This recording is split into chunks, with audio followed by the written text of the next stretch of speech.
আসসালামু আলাইকুম। আমাদের অর্গানিক প্রো 1.0 এই কোর্সটির আজকে আমাদের 6 নম্বর লেকচার, যেখানে অলরেডি আমরা আমাদের আগে 5টা লেকচার করে ফেলেছি এবং গতকাল আমাদের আমাদের সমানতা পর্ব 1 হয়ে গেছে, অর্থাৎ আমাদের গাঠনিক সমানতা কমপ্লিট করে ফেলছি।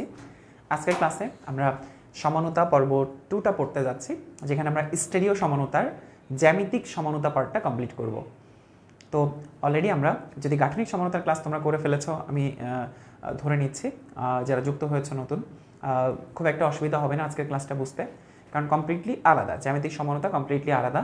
তো সেটাই আমরা আজকে পড়ব। আজকের এই টপিকটা বেশ ইম্পর্টেন্ট। এইচএসসির জন্য মাঝে মাঝে ভুল ভবিষ্যতে দু একটা সিকিউ আসে, এমসিকিউ পার্টে কিন্তু এই অংশটা অনেক বেশি রেগুলার প্রশ্ন আসে এখান থেকে। তো তোমরা যারা যুক্ত হয়েছো, আমরা 1 মিনিট সময় নিতে চাই, এরপর আমরা আমাদের মূল ক্লাসে চলে যাব। দেখি তোমরা কে কে যুক্ত হইলা।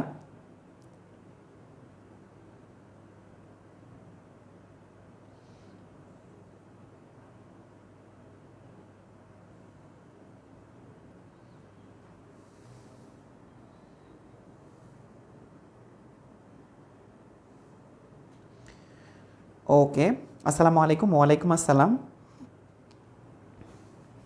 আচ্ছা, প্র্যাকটিস শিট কখন পাবো? রাতের মধ্যেই পেয়ে যাবা। রেডি হয়ে গেছে অলরেডি, সন্ধ্যায়, কিন্তু তোমাদের এক্সাম ছিল, ওই টাইমটাতে তোমাদের এক্সাম দিতে হয়েছে, এরপর আবার ক্লাসে যুক্ত হতে হয়েছে। নামকরণের উপর একটা বেস্ট প্র্যাকটিস শিট তোমরা পেতে যাচ্ছ, এরপর সমানতার উপর বেস্ট প্র্যাকটিস শিট পাবা। প্র্যাকটিস শিট তোমাদের সবার প্রথম কাজ হচ্ছে আগে প্রিন্ট করে নেওয়া, এরপর হচ্ছে বাসায় বসে বসে লেখা। হ্যাঁ, ওয়ালাইকুম আসসালাম। কী অবস্থা তোমাদের? পড়াশোনার কী খবর? আগামীকালের ক্লাসের মাধ্যমে কিন্তু তোমাদের ঈদের ছুটি হয়ে যাচ্ছে। হ্যাঁ, আগামীকাল আরেকটা ক্লাস হবে, এরপর তোমরা ঈদের ছুটি পাচ্ছ। অনেকক্ষণ ধরে ক্লাস খুঁজলাম, কি বলো? অনেকক্ষণ ধরে কেন খুঁজছো? এই তো আলহামদুলিল্লাহ, সবাই একটু দ্রুত যুক্ত হয়ে যাও।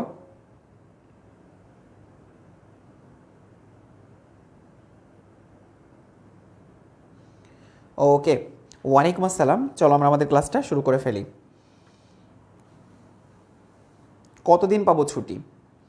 আচ্ছা, তোমরা ভালোই ছুটি পাবা, অলমোস্ট 7-8 দিনের মতো, বা 7 থেকে 8 দিনের মতো ছুটি পাবা। হ্যাঁ, ওকে, আশা করতেছি তোমাদের জন্য 1 সপ্তাহ অন্তত যেন ছুটি দেওয়া যায়, যাতে তোমরা প্রিভিয়াস গ্যাপগুলো কভার করতে পারো, প্র্যাকটিস শিটের প্রবলেমগুলো বাসায় বসে বসে অ্যানালাইসিস করতে পারো। তো চলো আমরা আমাদের ক্লাসটা শুরু করে ফেলি। তো আমরা শুরু করতে যাচ্ছি আমাদের আজকের ক্লাস। তো যেখানে আজকে আমরা কভার করব সমানতা পর্ব 2। গত ক্লাসটা একটুখানি বড় হয়ে গিয়েছিল, যেখানে আমরা সমানতা পর্ব 1টি কমপ্লিট করেছি, যেখানে আমাদের গাঠনিক সমানতা ছিল। আজকের ক্লাসটা এত বড় হবে না, এরকম সাইজের একটা ক্লাস হবে, যেখানে আমরা জ্যামিতিক সমানতাটা কমপ্লিট করব। তো চলো আমরা জ্যামিতিক সমানতাটা শুরু করে ফেলি। তো ছোট্ট একটু তোমাদের ফ্ল্যাশ ব্যাকে নিয়ে যেতে চাই। সমানতা বলতে কি বোঝায়? গত ক্লাসে আমরা বলেছি আণবিক এবং গাঠনিক সংকেত দিয়ে তোমাদেরকে বুঝিয়েছি। আণবিক সংকেত একই, কিন্তু গাঠনিক সংকেত ভিন্ন ভিন্ন হলে তখন একজনকে আরেকজনের সমানও বলা হয়। তো সমানতা ছিল 2 প্রকার, একটা হচ্ছে গাঠনিক সমানতা, আরেকটা ছিল স্টেরিও সমানতা। তো স্টেরিও সমানতা আবার 2 প্রকার, একটা হচ্ছে জিওমেট্রিক্যাল, হ্যাঁ, আরেকটা হচ্ছে অপটিক্যাল। জিওমেট্রিক্যাল এবং অপরটি হচ্ছে অপটিক্যাল। জিওমেট্রিক্যাল আইসোমারিজম এবং অপটিক্যাল আইসোমারিজম। জিওমেট্রিক্যাল বা জ্যামিতিক সমানতা এবং আলোক বা অপটিক্যাল আইসোমারিজম। ঠিক আছে?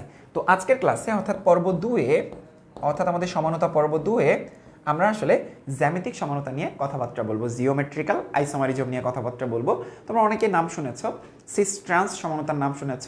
অ্যাকচুয়ালি জ্যামিতিক সমানতা বলতে সিস ট্রান্স সমানতাকেই বোঝানো হয়। তো চলো আমরা দেখে ফেলি জ্যামিতিক সমানতার মধ্যে কী কী ধরনের টপিক রয়েছে।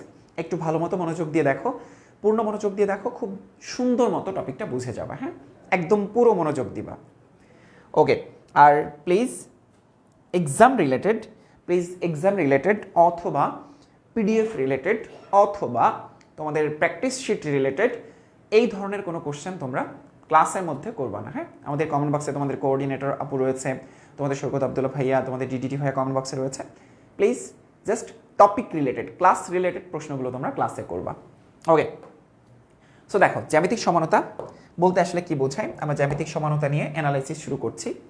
তো জিওমেট্রিক্যাল আইসোমারিজমের অ্যাকচুয়ালি অনেকগুলো শর্ত তোমরা বইয়ে পড়েছো, কিন্তু আমরা মূলত দুইটা শর্ত নিয়ে আলোচনা করব।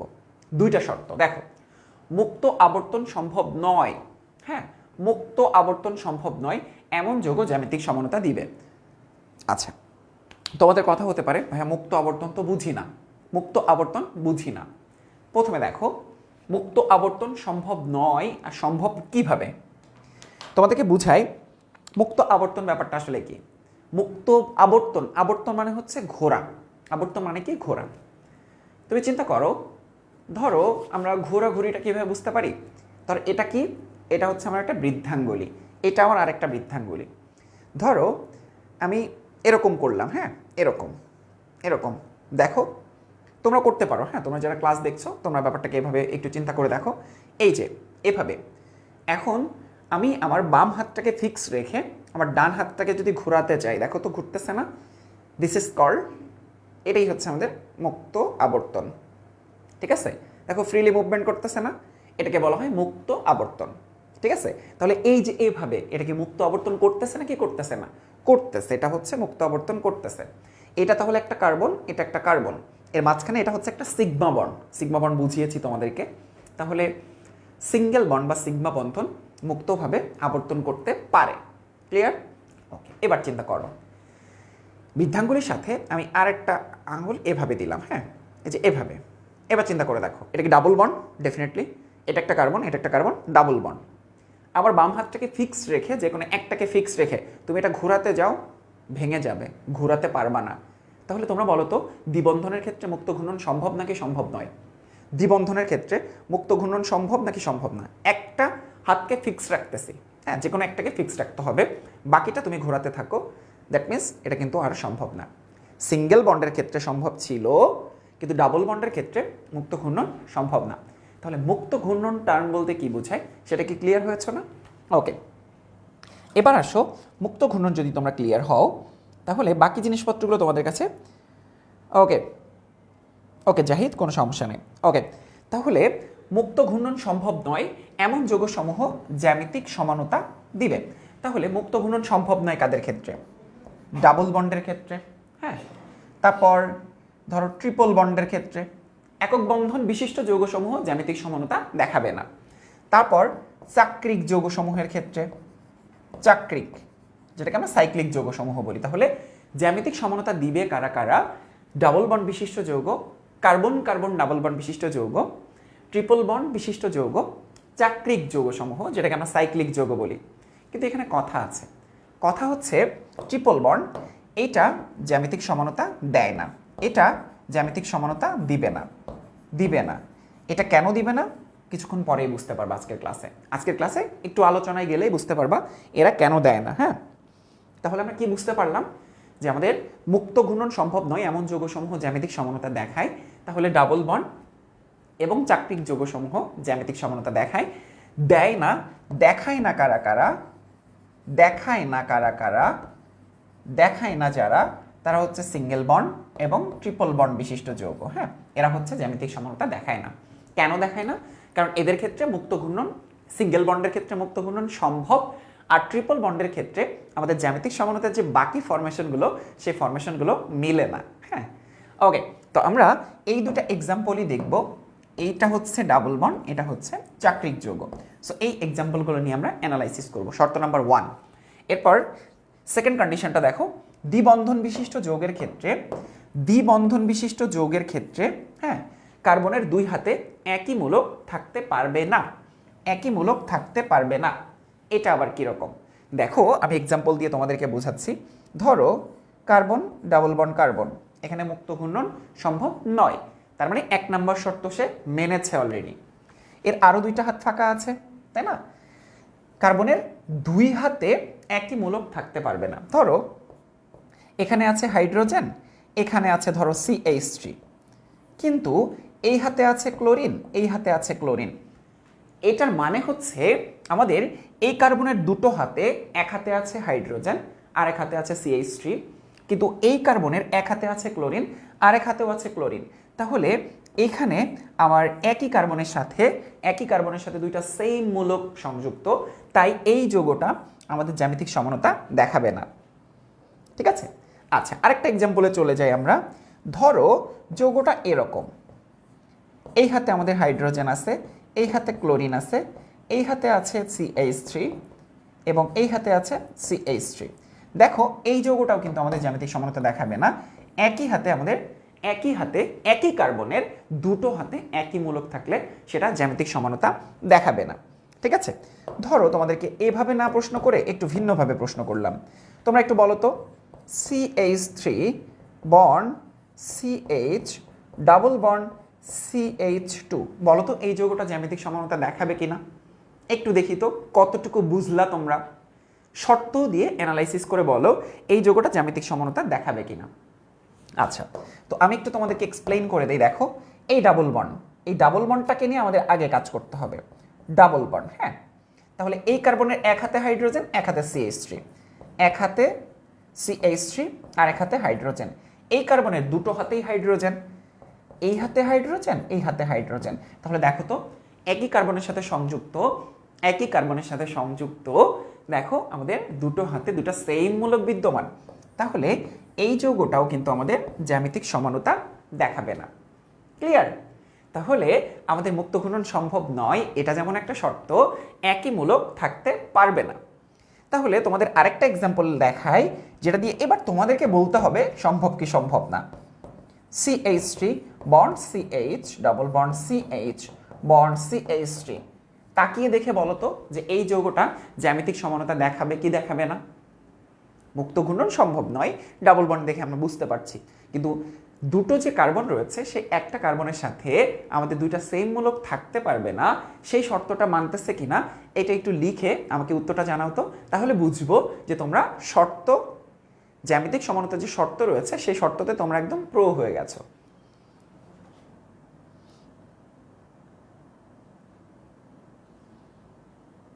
সেই শর্ততে তোমরা একদম প্রো হয়ে গেছো।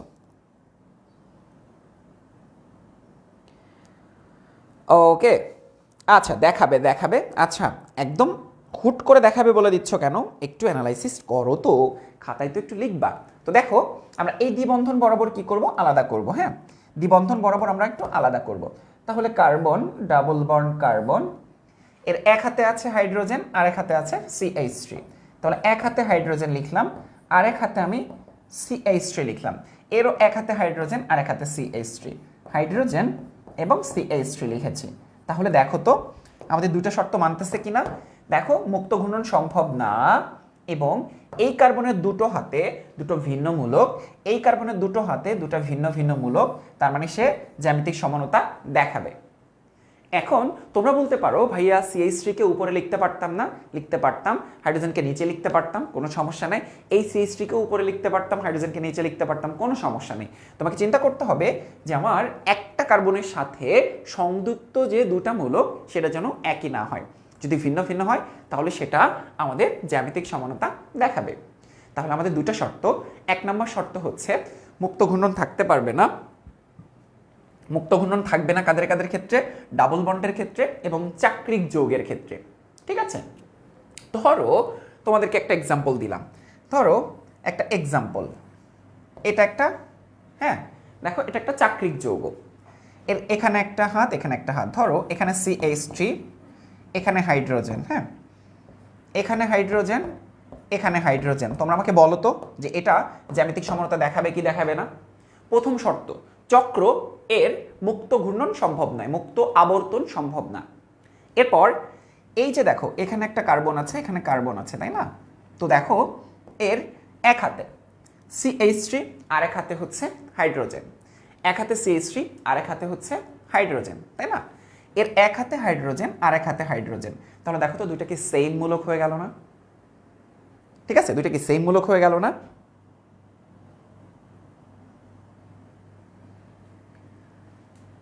ওকে, এটা নিয়ে দেখো এই অংশটা আমরা আপাতত এখন বুঝতে চাই না, কারণ চক্র নিয়ে আমাদের অনেক কিছু অ্যানালাইসিস করতে হবে। তো সেখানে যে এটা আমরা প্র্যাকটিস করব। মানে তুমি শর্ত জেনেই বুঝে ফেলো না যে ভাই আমার সব কিছু শেখা হয়ে গেছে, এখনো অনেক কিছু শিখতে বাকি আছে। ঠিক আছে, তোমরা সেখানে যাব, আমরা সেখানে যে আমরা এগুলো প্র্যাকটিস করব। ঠিক আছে, ওকে। তো আমরা আপাতত শর্ত দুটো বুঝে ফেলেছি। এখন আমরা চলে যাব যে আমাদের সিস্টান্স সমানতা কত ধরনের হতে পারে। হ্যাঁ, শর্ত দুইটা কি বুঝলাম?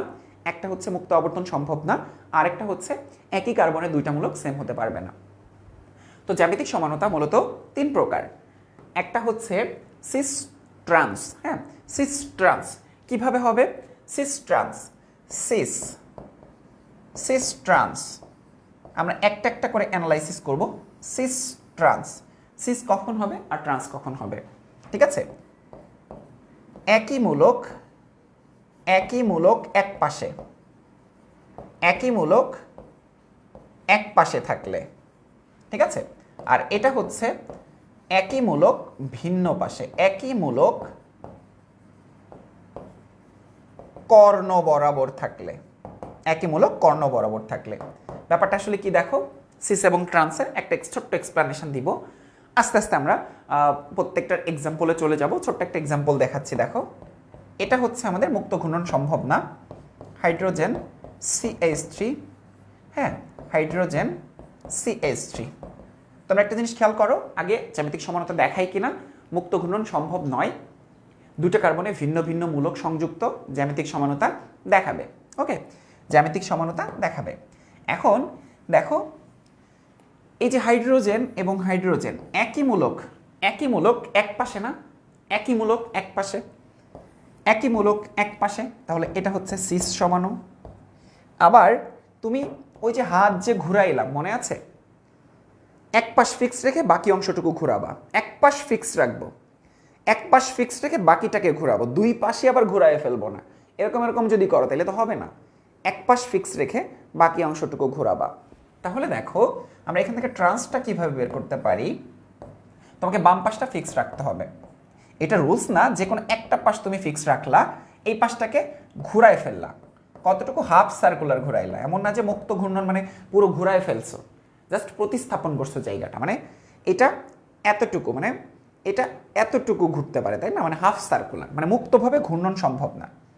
তাহলে দেখো এখানে আমার একই ধরনের মূলক কর্ণ বরাবর অবস্থান করছে না, একই ধরনের মূলক কর্ণ বরাবর অবস্থান করছে, একই ধরনের মূলক কর্ণ বরাবর অবস্থান করছে। This is called trans. এটা হচ্ছে সিস সমাণু, এটা হচ্ছে ট্রান্স সমাণু। আমরা পরবর্তীতে আরো অনেকগুলো এক্সাম্পল দেখব, এখন আপাতত জাস্ট এটা বোঝাচ্ছি।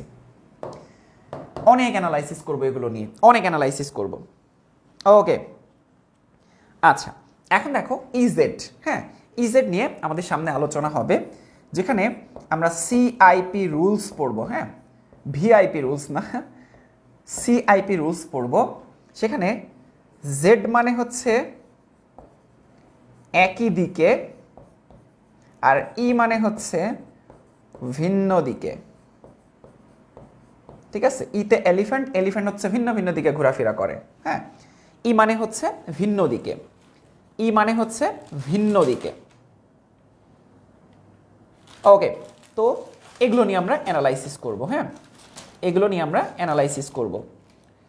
আর আরেকটা আছে, এটা নিয়ে আমরা সিআইপি রুলস তো না জানলে এটা জানতে পারবো না।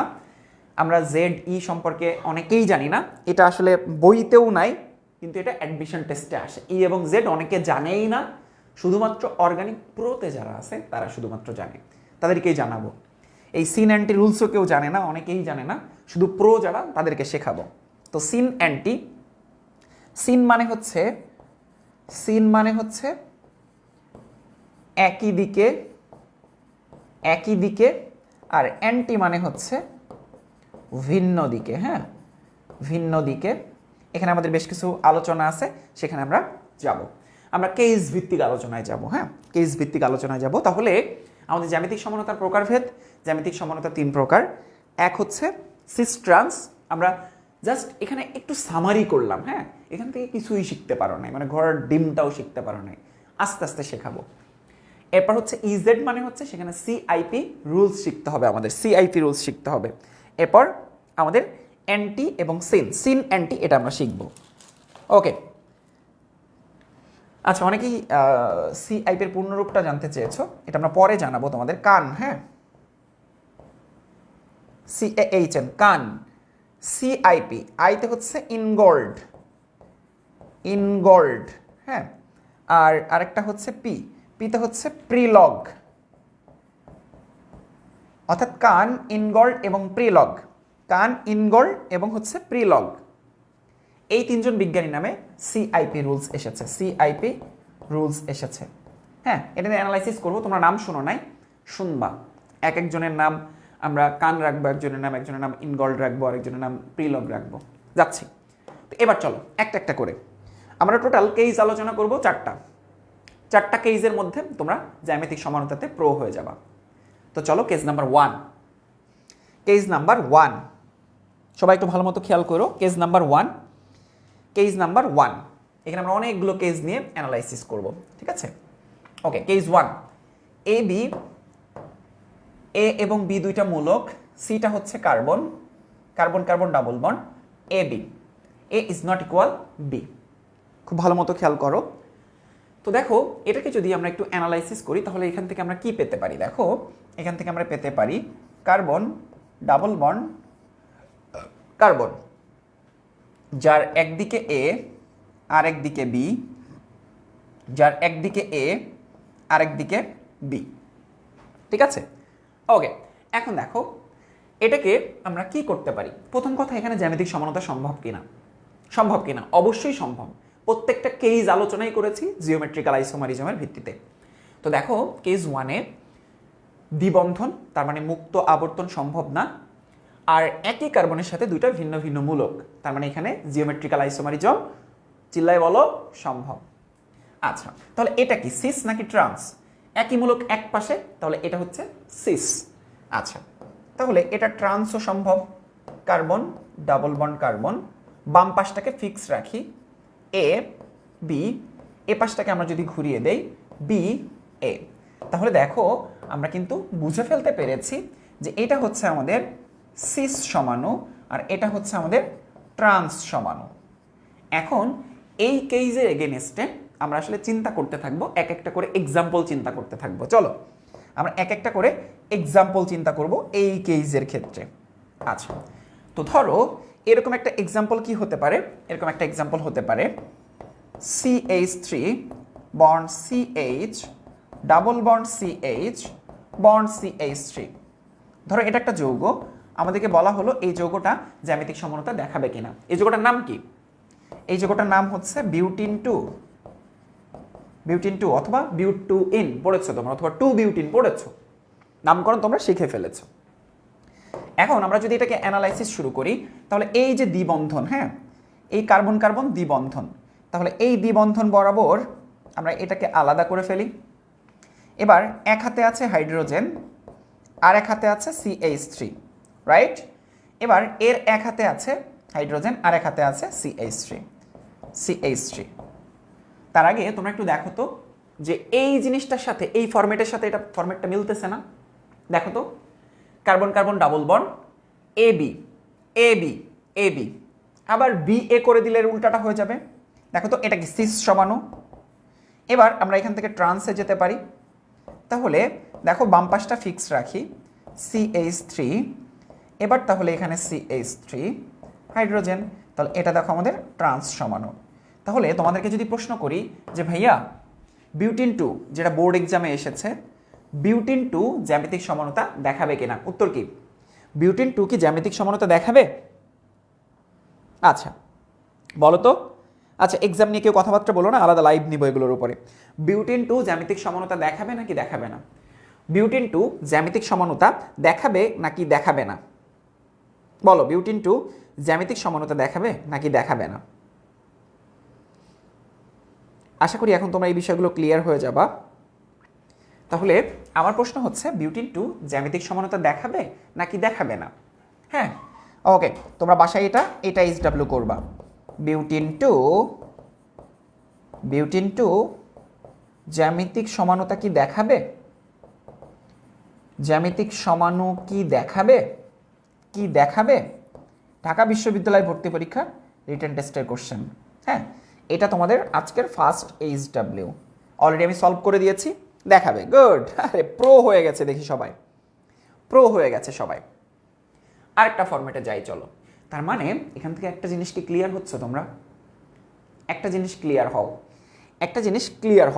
সেটা হচ্ছে দেখো, মানে তোমরা হয়তো অ্যানালাইসিস করছো অলরেডি। সেটা হচ্ছে এখানে দেখো, আমার এই দুইটা মিলে যাচ্ছে, পাশাপাশি মিলে যাচ্ছে, তাই সিস। আচ্ছা, নিচেও তো মিলতেছে, তাই সিস। এই দুইটা কর্ণ বরাবর মিলতেছে, তাই ট্রান্স। হ্যাঁ, যে কোনো একটা মূলক। আচ্ছা, এই মূলক জোড়াও তো মিলে যাচ্ছে। তোমরা ধরে নিও না যে আসলে দুই দিকেই মিলতে হবে। হ্যাঁ, যদি এই দুটা মিলতো, এই দুটা না মিলতো, তাও সিস। যদি এই দুটা মিলতো, এই দুটো না মিলতো, টাও ট্রান্স। কেস 2তে আসতেছে। ধরেই নিও না সিস ট্রান্স হওয়ার জন্য সব পৃথিবীর দুনিয়া সব মিলতে হবে, এমন না, আসতেছে।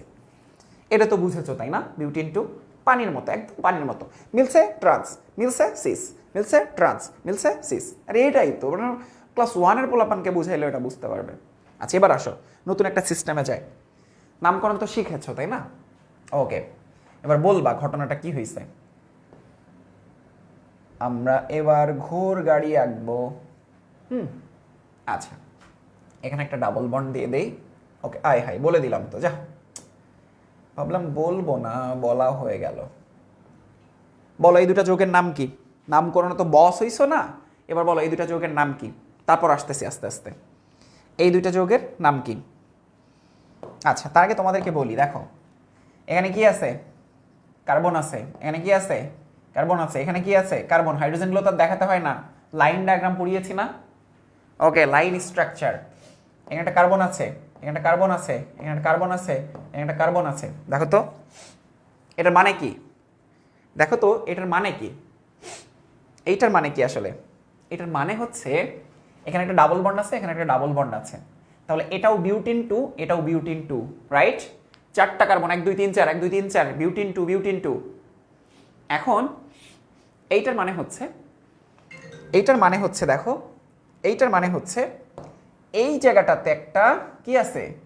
CH3 আছে। হাইড্রোজেনগুলো তো দেখাতে হয় না, এখানে একটা CH3 আছে। তাহলে আড়াআড়ি মিলে যাচ্ছে না? তাহলে এটা একটা ট্রান্স সমাণু। বোঝা গেছে? এবার দেখো এই জায়গাটাতে কি আছে বলতো? একটা CH3 আছে। এই জায়গাটাতে কি আছে বলতো? একটা CH3 আছে। তাহলে এটা একটা সিস সমাণু। বুঝতে পেরেছো? কখনো কখনো এরকম স্ট্রাকচারও দেওয়া হয়। নামকরণ কেন শিখে এসেছি আমরা? কারণ এই ছোট ছোট জিনিসপত্র বোঝার জন্য। কি বুঝতেছো? একটা অ্যাডভান্স লেভেলের প্রবলেম কিন্তু তুমি বুঝে ফেললে। আরেকটা অ্যাডভান্স প্রবলেম দেখাবো এখানে। কি বুঝেছো না? সহজ না? নামকরণ বুঝলে, সমানতার কনসেপ্ট বুঝলে, এগুলো সবই সহজ। ওকে, বিউটিন 2 হোক, মানলাম, গুড। ওহ, এভাবেও সম্ভব। মেহেদি বুঝেছো ভাইয়া? বাকিরা কই? তোমার বন্ধু কই? মেহেদি কোনাকুনি মিললেই ট্রাম্প। গুড গুড, মেহেদি বুঝেছো ভাইয়া? ওকে, যারা যারা গতদিন ক্লাস করেছিলে তাদেরকে একটু ডেকে নিয়ে আসো, একসাথে ক্লাস করব আমরা। এই জিনিসপত্রগুলো ইঞ্জিনিয়ারিং অ্যাডমিশন টেস্টে আসে এগুলো। তারপর ধরো আইআইটি লেভেলের প্রবলেম বলে না, এগুলো হচ্ছে সেটা। আচ্ছা চলো আরেকটা ডিফারেন্ট একটা কেস দেখাই তোমাদেরকে। ওকে, এটা তো বুঝেছো। একটা চাকরিক যোগের ক্ষেত্রে ধরো ব্যাপারটা এরকম হলো, এটা একটা চাকরিক যোগ, যে এক্সাম্পলটা তোমাদেরকে দেখিয়েছিলাম। ধরো এর এক হাতে আছে হাইড্রোজেন, আর এক হাতে আছে হচ্ছে CH3। এবার এক হাতে আছে হাইড্রোজেন, আর এক হাতে আছে CH3।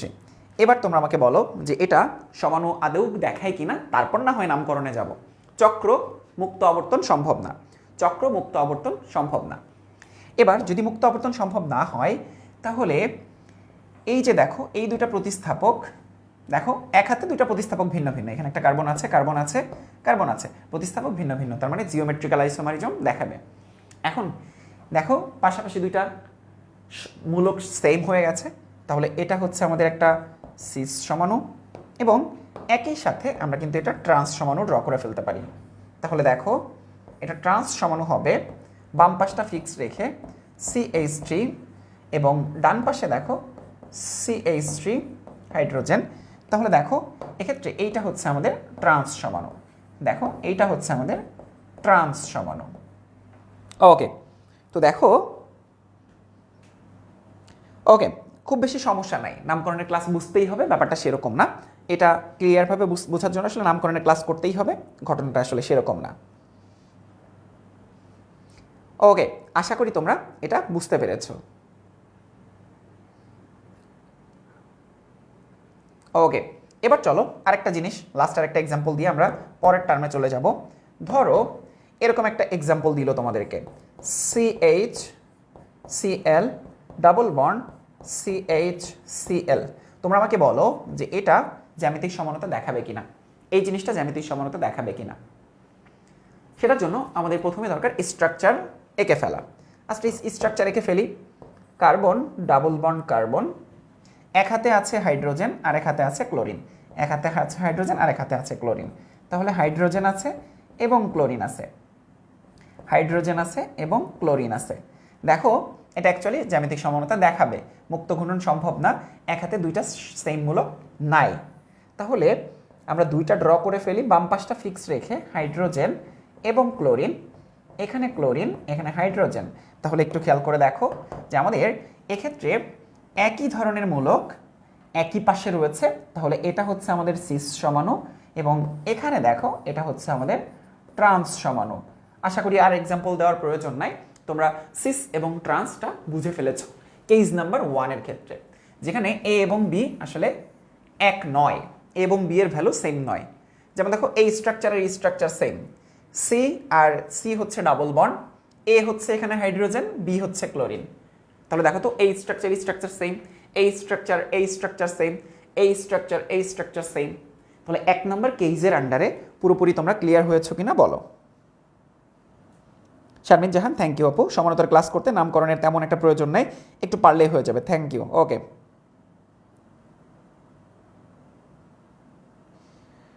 ওকে ঠিক আছে বিষ্ণু রয়, আবার রিভাইজ করো আপু। ওকে, তো এরপর আমরা চলে যাব নতুন একটা কেসে, কেস নাম্বার 2।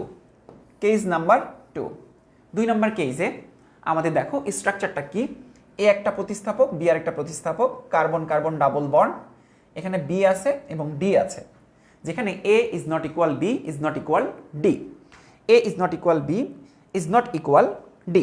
আচ্ছা, এই স্ট্রাকচারের আন্ডারে জিনিসটা কি হতে পারে দেখো। ধরো আমরা একটা এক্সাম্পলে চলে যাচ্ছি। ধরো CH3 bond CH double bond CH bond Cl। এই স্ট্রাকচারের সাথে এই স্ট্রাকচারের মিলটা কোথায় দেখো, A is equal to CH3, B is equal to hydrogen, D is equal to Cl। তো এই দেখো এই স্ট্রাকচারের আন্ডারে আমরা এই স্ট্রাকচারটা ড্র করেছি। এবার একটা নতুন জিনিস দেখতে পাবা। চলো নতুন জিনিসটা কীরকম দেখো, কার্বন ডাবল বন্ড কার্বন, এক হাতে থাকবে CH3 মূলক আর এক হাতে থাকবে হাইড্রোজেন, এখানে এক হাতে থাকবে হাইড্রোজেন এক হাতে থাকবে ক্লোরিন।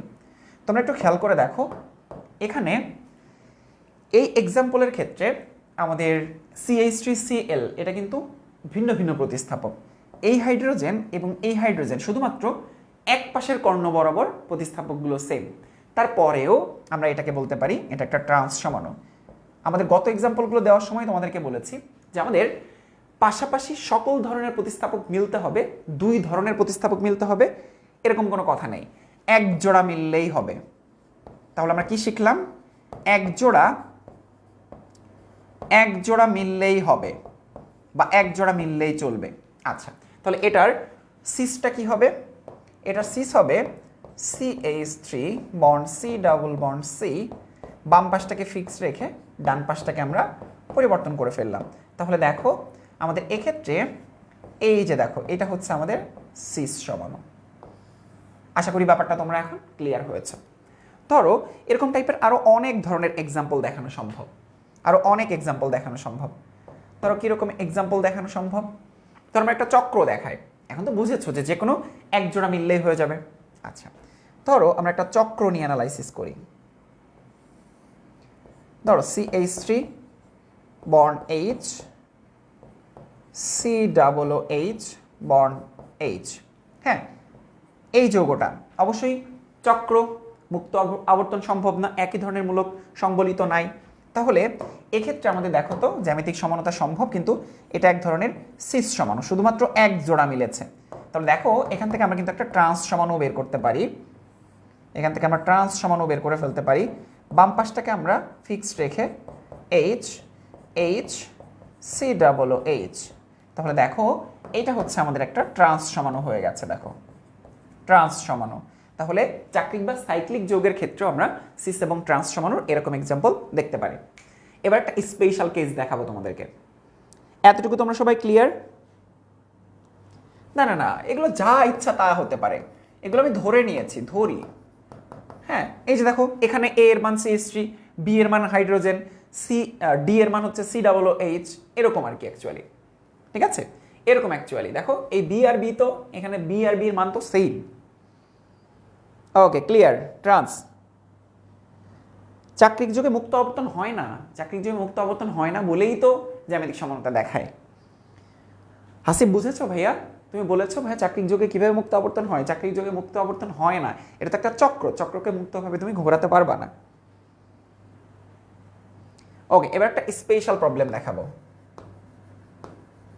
হ্যাঁ, ধরো CH3 bond CH double bond CH double bond CH bond CH double bond CH bond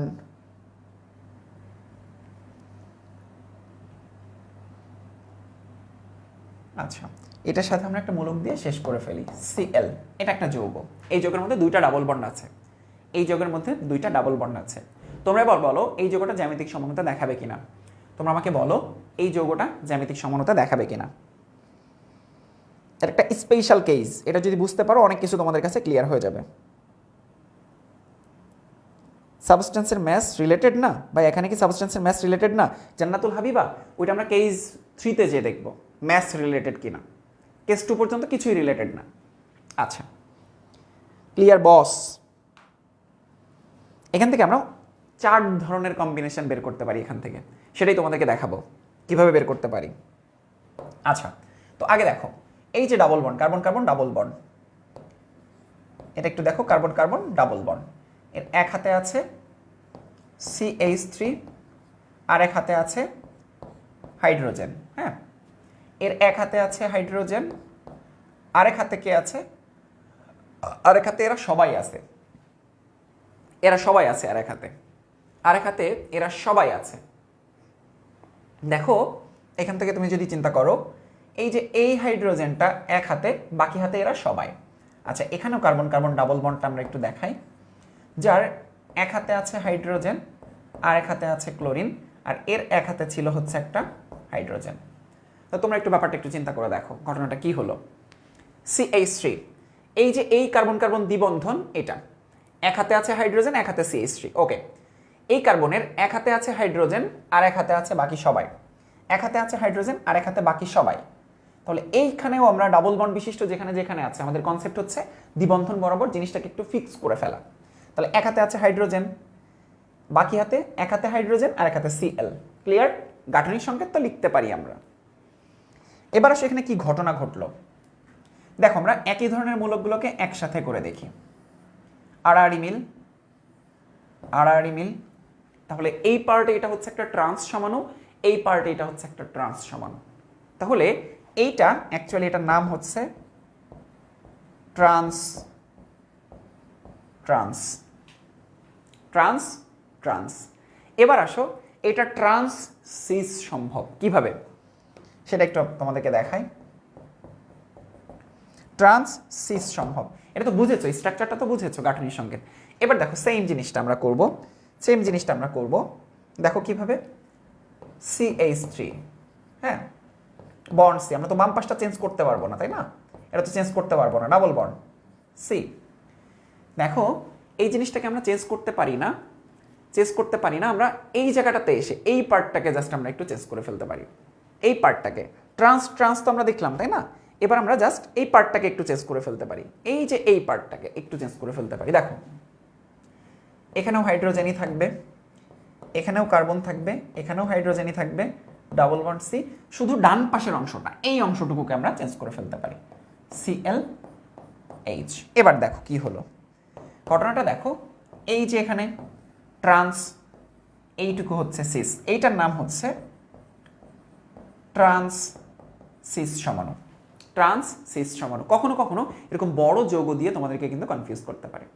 আচ্ছা, তোমাদের মনে হতে পারে ভাইয়া এই জিনিসটা CH3 এটাকে উল্টোয় লিখতে পারতেন না? এটা তো উল্টায় লিখতে পারতেন, এই জিনিসটাকে তো উপরে নিয়ে যেতে পারতেন। হ্যাঁ পারতাম, চলো সেটাই এখন তোমাদেরকে দেখাবো। ঠিক আছে, সেটাই এবার তোমাদেরকে দেখাবো যে আর কিভাবে জিনিসটাকে আমরা চিন্তা করতে পারতাম। ধরো এভাবে তুমি চিন্তা করতে পারতে, দেখো CH3 bond C double bond C bond hydrogen. হ্যাঁ, এবার এদিকে একটা হাইড্রোজেন তুমি দেখাইলা, বাকি অংশটুকু উপরে দেখাবা। ধরো এখানে C ডাবল বন্ড, হ্যাঁ মানে এই পার্টটা জাস্ট তুমি উপরে চিন্তা করতেছো, C এই পার্টটা জাস্ট তুমি উপরে চিন্তা করতেছো। তাহলে এখানে তুমি একটা হাইড্রোজেন দেখাইলা, এইখানে একটা হাইড্রোজেন, এখানে একটা ক্লোরিন, শেষ। তো এবার দেখো ঘটনাটা কি হয়েছে, সেম কিন্তু সব কিছু সেম, কিন্তু এখানে একটা ঘটনা ঘটে গেছে। দেখো hydrogen hydrogen cis, hydrogen hydrogen, তাহলে এটা হচ্ছে আমাদের একটা সিস সিস সমাণু। আবার তুমি ডান পাশটা চেঞ্জ করে দেখো, ডান পাশটা চেঞ্জ করে দেখো, C CH3 bond H double bond C, এদিকে হাইড্রোজেন, এখানে C ডাবল বন্ড C, এটা চেঞ্জ করতে পারি না, কিন্তু এখানে আমরা চেঞ্জ করে ফেলতে পারি Cl হাইড্রোজেন। তাহলে দেখো আমাদের এখানে আমরা যেটা পেয়ে গেলাম, দেখো এই এবং এই, এটা হচ্ছে সিস, এই আর এই এটা হচ্ছে ট্রান্স, তাহলে এটা হচ্ছে এক ধরনের সিস ট্রান্স সমাণু। তাহলে এই সেন্সে যেহেতু আমাদের ডাবল বন্ড রয়েছে দুইটা, তাহলে এই 4 ধরনের কম্বিনেশন পসিবল এখানে, cis cis, cis trans, trans trans, trans cis. দেখো সব ধরনের সিস ট্রান্সের সকল আইডিয়াকে আমি কম্বাইন করলাম এই একটা এক্সাম্পলের মাধ্যমে, সিস ট্রান্সের সকল আইডিয়াকে কম্বাইন করলাম এই এক্সাম্পলের মাধ্যমে। এই এক্সাম্পলটা বাসায় কি করতে হবে, প্র্যাকটিস করতে হবে। কিসের মতো করে, ধরো তোমার জ্বর এসেছে, তুমি ডাক্তার তোমাকে নাপা খেতে বলেছে, হ্যাঁ দুবেলা 2টা নাপা খেতে বলেছে, এটা বাসায় হচ্ছে 2বার লিখবা, 2বার লিখবো। এখন কখন কখন 2বার লিখবো, যেমন তোমার যদি জ্বর আসে, আমার কাছে প্রেসক্রিপশন নিতে আসছো, তখন আমি তোমাকে কি বলবো জানো, 2টা নাপা খাবা, নাপা 2 বেলা, একটা নাপা খাবা ঘুমাতে যাওয়ার পরে, আরেকটা নাপা খাবা ঘুম থেকে ওঠার আগে। তো এই 2বার নাপা খাইলে তুমি সুস্থ হয়ে যাবে। একবার হচ্ছে ঘুমাতে যাওয়ার পরে, আর আরেকবার হচ্ছে ঘুম থেকে ওঠার আগে। তাহলে এটা 2 বেলা লিখতে হবে তোমাকে, 1 বেলা লিখবা হচ্ছে ঘুমাতে যাওয়ার পরে, আর আরেক বেলা লিখবা হচ্ছে ঘুম থেকে ওঠার আগে। তাহলে এই 2 বেলা যদি এটা বারবার করে লিখতে থাকো, তাহলে এটা তোমাদের মুখস্থ হয়ে যাবে। ওকে, উপরে ট্রান্সটাকে একটু পরমাণু গুচ্ছ বলে কল্পনা করতে পারি না? হ্যাঁ কোনো সমস্যা নেই, পরমাণু গুচ্ছ বলে চিন্তা করতে পারো। ঠিক আছে, যখন তুমি পরমাণু গুচ্ছ হিসেবে চিন্তা করবা, দেখো এটাকে একটা গুচ্ছ হিসেবে চিন্তা করো, তাহলেও কিন্তু এটা একটা ট্রান্স। হ্যাঁ, এটাকে যদি তুমি একটা গুচ্ছ হিসেবে চিন্তা করো, তাও এটা কিন্তু ট্রান্স। এবার তুমি যদি এটাকে একটা গুচ্ছ হিসেবে চিন্তা করো, এটা একটা সিস, এটাকে তুমি যদি একটা গুচ্ছ হিসেবে চিন্তা করো, তাও এটা সিস। মানে অ্যাকচুয়ালি মাদার তোমার হচ্ছে সমানুটা হচ্ছে ট্রান্স, মাদার সমানুতা হচ্ছে ট্রান্স। এটাকে যদি আরো অ্যানালাইসিস করে দেখাতে চাও, তাহলে সেটাকে এভাবে বলতে পারো। হ্যাঁ, তোমার প্রশ্নের উত্তর ঠিক আছে। ওকে, এগুলো কখনো একদমই নতুন উম্মেহানি, একটু দেখো এগুলো তো নতুন লাগবে। আমরা অ্যাডভান্স প্রবলেমে প্রথমে তো সহজ জিনিস দেখো, এখানে যতগুলো কেস দেখাইছি সবগুলো সহজ কেস ছিল না, একদম সিম্পল ABCD। একটু ভিতরে গেছি, একটু তোমাদের ওই যে নামকরণের ব্যাপারগুলো নিয়ে আসছি, একটু অ্যাডভান্সে গেছি, একটু অ্যাডভান্স, এরপর HW দিছি। এবার এখানেও সহজ জিনিস, আগের জিনিস, একটু তো চালাক না হইলে তো টেকা কঠিন। ওকে, ঘুমের মধ্যে লিখবো। হ্যাঁ, একবার ঘুমাতে যাওয়ার পরে নাপা খাবা, আর ঘুম থেকে ওঠার আগে আরেকটা নাপা খাবা, শেষ। কোনটা আগে কোনটা পরে হবে কোনো সমস্যা নেই ভাইয়া, যে কোনোটা ইউজ করা যাবে। যাবে ভাইয়া, আঞ্জুম যাবে ভাইয়া, বুঝেছো এতটুকু সবাই? আশা করি ক্লিয়ার হয়েছ, তোমরা তো বস সবাই।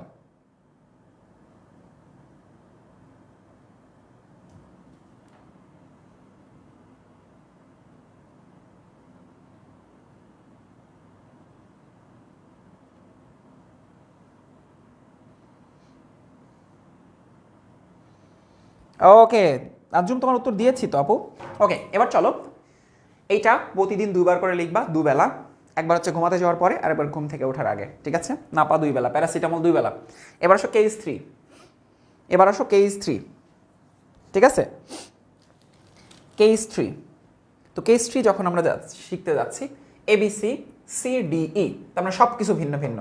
দেখো সব কিছু ভিন্ন ভিন্ন, কার্বন কার্বন ডাবল বন্ড, এ একটা প্রতিস্থাপক, বি আর একটা প্রতিস্থাপক, ডি একটা, ই একটা, এ বি ডি ই, যেখানে A is not equal B, is not equal C, is not equal D. আমরা এখন কেস 3 নিয়ে অ্যানালাইসিস শুরু করেছি। আচ্ছা, এখানে আমরা সিআইপি রুলস সম্পর্কে জানবো। তাহলে দেখো তো এই স্ট্রাকচারটা আমাদেরকে বলে C double bond C, A B D ই, কারোর সাথে কারো কোনো মিল নাই।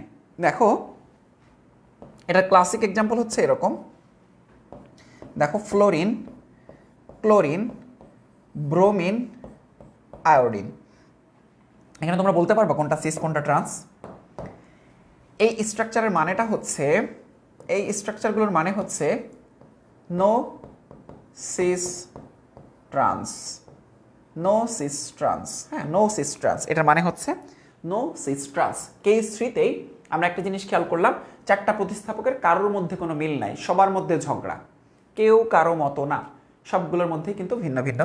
দেখো ফ্লোরিন, ক্লোরিন, ব্রোমিন, আয়োডিন চারটা ভিন্ন ভিন্ন প্রতিস্থাপক। তাহলে এক্ষেত্রে আমরা সিস ট্রান্স আসবে না। কেস 1 এবং কেস 2 ছিল হচ্ছে সিস ট্রান্সের জন্য। কেস 3টা হচ্ছে, কেস 1-এ দেখেছি 2 জোড়াই একই প্রতিস্থাপক, এই জোড়াও মিলে, এই জোড়াও মিলে, এই জোড়া মিলে, হ্যাঁ এই জোড়া মিলে।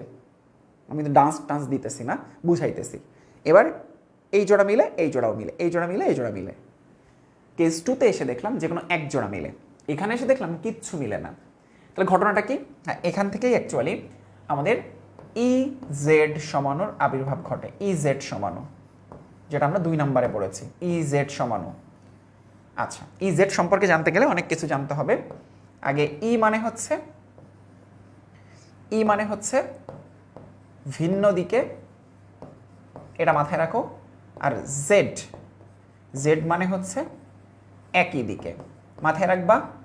ইতে এলিফ্যান্ট ওরা হচ্ছে ভিন্ন ভিন্ন দিকে, ও সুর দিয়ে এরকম ঘোরাঘুরি করে। ইতে এলিফ্যান্ট মানে হচ্ছে ভিন্ন দিকে, একই দিকে। কি একই দিকে? কি একই দিকে? আমরা এটা অ্যানালাইসিস করব হচ্ছে পারমাণবিক সংখ্যা। পারমাণবিক সংখ্যা, এটা একটা রুলস আছে, দেখাচ্ছি। এই ই এবং জেড, এটা তোমাদের কলেজের অধিকাংশ পোলাপান, মানে 99% পোলাপানই জানে না। ই জেড রুলস জানেই না, ভুলভাল পড়ে। এটা পারমাণবিক ভর দিয়ে পড়ে, অনেক কিছু জানে না। ফুটবল খেলা তো বুঝি, পেনাল্টি শুট আউট শিখবো আমরা এখন, পেনাল্টি দিয়ে গোল করে ফেলবো কিছুক্ষণ পরে। দেখো ই জেড রুলস শিখবো আমরা এখন সিআইপি রুলসের মাধ্যমে। আর এই জিনিসটা অ্যানালাইসিস করতে গেলে আমাদের লাগবে সিআইপি রুলস, যেটা দিয়ে আমরা এই টোটাল কেস নাম্বার 3টা বোঝার চেষ্টা করব। একটু ভালো মতো মনোযোগ দাও। একটু আমাদের নতুন একটা জিনিস শিখবো আমরা, সিআইপি রুলস। এই জিনিসটা শিখতে পারলে তোমরা অনেক প্রো হয়ে যাবে। হ্যাঁ, ওকে। এই জিনিসটা ভালো মতো বুঝতে পারলে, সিআইপি রুলসটা যদি ভালো মতো বুঝতে পারো, তাহলে তোমরা সমানুতাতে প্রো হয়ে যাবে, জ্যামিতিক সমানুতাতে। একটু সময় দাও, আমি ভালো মতো বুঝিয়ে দিচ্ছি তোমাদেরকে। সিআইপি রুলস, দুটো জিনিস নতুন শিখেছ। একটা হচ্ছে চারটা মূলকে ভিন্ন ভিন্ন হলে তখন আমাদের ই জেড সমানু হয়। আর আরেকটা জিনিস শিখেছ, সেটা হচ্ছে ই মানে হচ্ছে ভিন্ন দিকে, জেড মানে হচ্ছে একই দিকে। ই মানে হচ্ছে এলিফ্যান্ট হচ্ছে ভিন্ন ভিন্ন দিকে ঘোরাঘুরি করে। হ্যাঁ, এই জন্য হচ্ছে ই এবং জেড নামকরণ করা হয়েছে, যদিও কনসেপ্টটা সেটা না। পারমাণবিক সংখ্যা হাই এবং লো এর প্রায়োরিটি বেসিসে, পারমাণবিক সংখ্যা হাই এবং লো এর প্রায়োরিটি অনুযায়ী। তো চলো এবার তোমাদের মূল জিনিসটা শেখাই। এই টোটাল জিনিসটা বুঝতে গেলে তোমাদের সিআইপি রুলসটা বুঝতে হবে। তো চলো এবার তোমাদের সিআইপি রুলসটা বোঝাবো। তার আগে ছোট্ট একটা জিনিস ক্লিয়ার করে নেই তোমাদেরকে। সেটা হচ্ছে তোমার সিস ট্রান্স কোথায় কোথায় ছিল, সিস ট্রান্স কোথায় কোথায় খাটছে বা কোথায় কোথায় কাজে লেগেছে। কেস 1 প্লাস কেস 2-তে সিস ট্রান্স কাজে লেগেছে, তাই না? দেখো, মনে করে দেখো। আর এবার হচ্ছে আমরা ই জেড নিয়ে কাজ করব। তার আগে একটু দেখিয়ে নিয়ে আসি। এই যে কেস 1 সিস ট্রান্স নিয়ে অ্যানালাইসিস করেছি, 2 জোড়া মিলে যায়। কেস 2 1 জোড়া মিলে যায় সিস ট্রান্স। কেস 3 তে এসে দেখতে পাচ্ছি কেউ মিলতেছে না, তাহলে তো সিস ট্রান্স হবে না। তাহলে এখন হচ্ছে ইজেড হবে। ইজেড তাহলে কাদের ক্ষেত্রে প্রযোজ্য? ইজেড কাদের ক্ষেত্রে প্রযোজ্য? সবাই চিল্লায় বলবা কেস 3 এর ক্ষেত্রে, কিন্তু আমি কি বলবো জানো? আমি বলবো case 1 plus case 2 plus case 3। তাহলে এই তিনটার ক্ষেত্রে আসলে ইজেড, ইজেড সবার ক্ষেত্রে প্রযোজ্য। অর্থাৎ ইজেডটা তুমি সবার ক্ষেত্রে অ্যাপ্লাই করতে পারবা, ঠিক আছে? সিস ট্রান্স সবার ক্ষেত্রে অ্যাপ্লাই করতে পারবা না, কিন্তু ইজেড সবার ক্ষেত্রে অ্যাপ্লাই করতে পারবা। আমি তোমাদেরকে আগে ইজেডটা শিখিয়ে নেই, এই ক্ষেত্রে কিভাবে তুমি ইজেড অ্যাপ্লাই করবা, এটা কি ই নাকি জেড সেটা বোঝানোর পরে তোমাকে বুঝিয়ে দিব যে তোমার বাকি যেগুলো করেছো সেগুলোর ক্ষেত্রেও তুমি ইজেড কিভাবে অ্যাপ্লাই করতে পারো। ইজেড হচ্ছে সবার জন্য, সার্বজনীন। আর সিস ট্রান্স হচ্ছে কেস 1 বিশিষ্ট স্ট্রাকচার, কেস 2 বিশিষ্ট স্ট্রাকচারের ক্ষেত্রে। চলো এবার সিআইপি রুলসে চলে যাই আমরা। কলেজে 30% স্টুডেন্ট এগুলো স্কিপ করে, এই তো রিয়াজ, থ্যাংক ইউ ভাইয়া।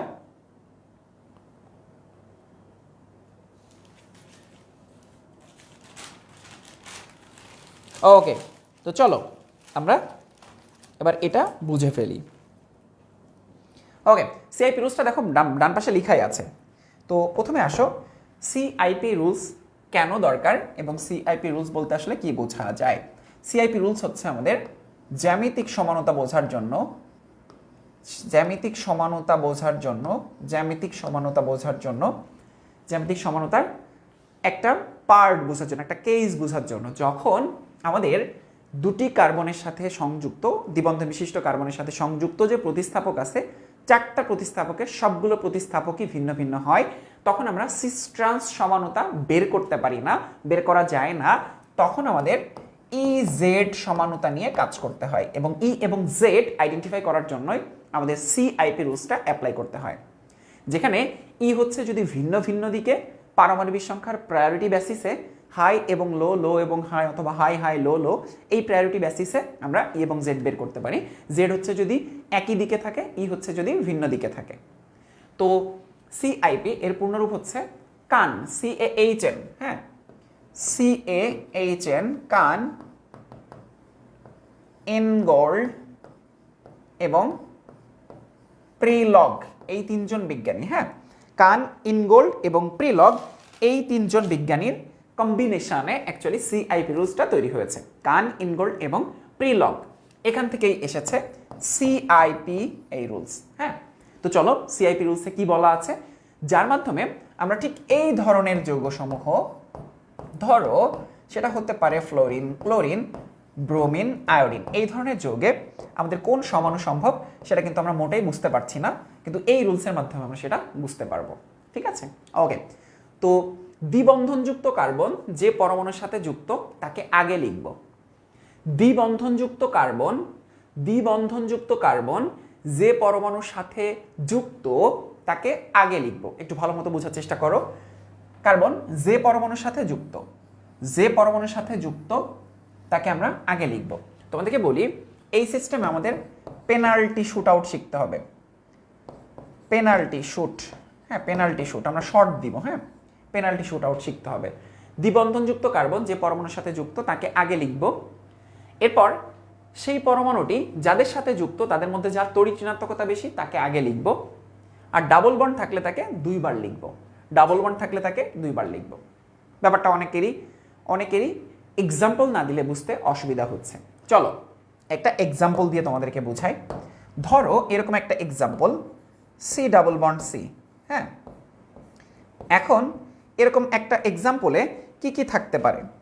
ধরো থাকতে পারে এখানে হাইড্রোজেন, এখানে CH3, এখানে ধরো CHO, আর এখানে আছে ধরো OH আছে, হ্যাঁ, OH। তাহলে সবগুলো ভিন্ন ভিন্ন মূলক, রাইট? ওকে, তাহলে এখান থেকে সিস ট্রান্স আমরা বের করতে পারছি না, এতটুকু ক্লিয়ার? ধাপে ধাপে ক্লিয়ার হোক। সিস ট্রান্স বের করতে পারছি না, অ্যাপ্লাই করব এই তিনটা সিআইপি রুলসের যে 3টা শর্ত আছে। দেখো একটা একটা করে ক্লিয়ার হবা। প্রথমে বানান করে মুখস্থ করাই দিচ্ছি। দ্বিবন্ধনযুক্ত কার্বন যে পরমাণুর সাথে যুক্ত তাকে আগে লিখব। দ্বিবন্ধনযুক্ত কার্বন যে পরমাণুর সাথে যুক্ত তাকে আগে লিখব। দেখো এটা বলতে কি বোঝানো হচ্ছে, এটা বলতে বোঝানো হচ্ছে এই কার্বনটা, এদেরকে যদি আমরা লিখি তাহলে গাঠনিক সংকেতটা কীরকম আসবে দেখো তো। গাঠনিক সংকেতটা এরকম আসবে না, সি ডাবল বন্ড ও বন্ড এইচ, এরকম তো আসবে। এই অংশটুকু কিভাবে আসবে? আচ্ছা একটা একটা করে বোঝাবো। ও বন্ড এইচ এরকম আসবে না?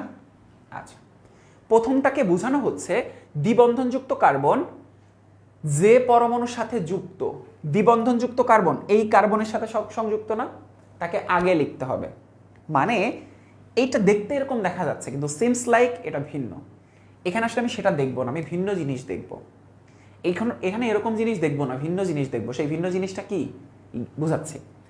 এখানে এই কার্বন সরাসরি কার সাথে যুক্ত? Carbon, oxygen, hydrogen. উত্তর দাও, এই কার্বনটা সরাসরি কার্বনের সাথে যুক্ত নাকি অক্সিজেনের সাথে যুক্ত নাকি হাইড্রোজেনের সাথে যুক্ত? কার্বনের সাথে সংযুক্ত। দ্বিবন্ধনযুক্ত কার্বন কার সাথে সংযুক্ত? হাইড্রোজেন নাকি অক্সিজেন? অক্সিজেনের সাথে সংযুক্ত। দ্বিবন্ধনযুক্ত কার্বন এখানে সরাসরি হাইড্রোজেনের সাথে যুক্ত। এখানে দ্বিবন্ধনযুক্ত কার্বন কার সাথে যুক্ত? হাইড্রোজেনের সাথে নাকি কার্বনের সাথে? আসো এই জিনিসটা বুঝলেই তোমাদের অনেকখানি বোঝা হয়ে যাবে, অনেকখানি বোঝা হয়ে যাবে। দ্বিবন্ধনযুক্ত কার্বন কার সাথে সংযুক্ত? এই কার্বনের সাথে। এখানে একটা জিনিস দেখা যাবে কিন্তু বাস্তবে আসলে সেটা না। বাস্তবে আসলে সে কি দেখো, এই জিনিসটা দ্বিবন্ধনযুক্ত যে কার্বন যে পরমাণুর সাথে যুক্ত তাকে আগে লিখব। আগে লেখার মানেটা হচ্ছে লিখলাম, তাকে আগে লিখলাম। তার নাম কি? সি। তার নাম কি? সি।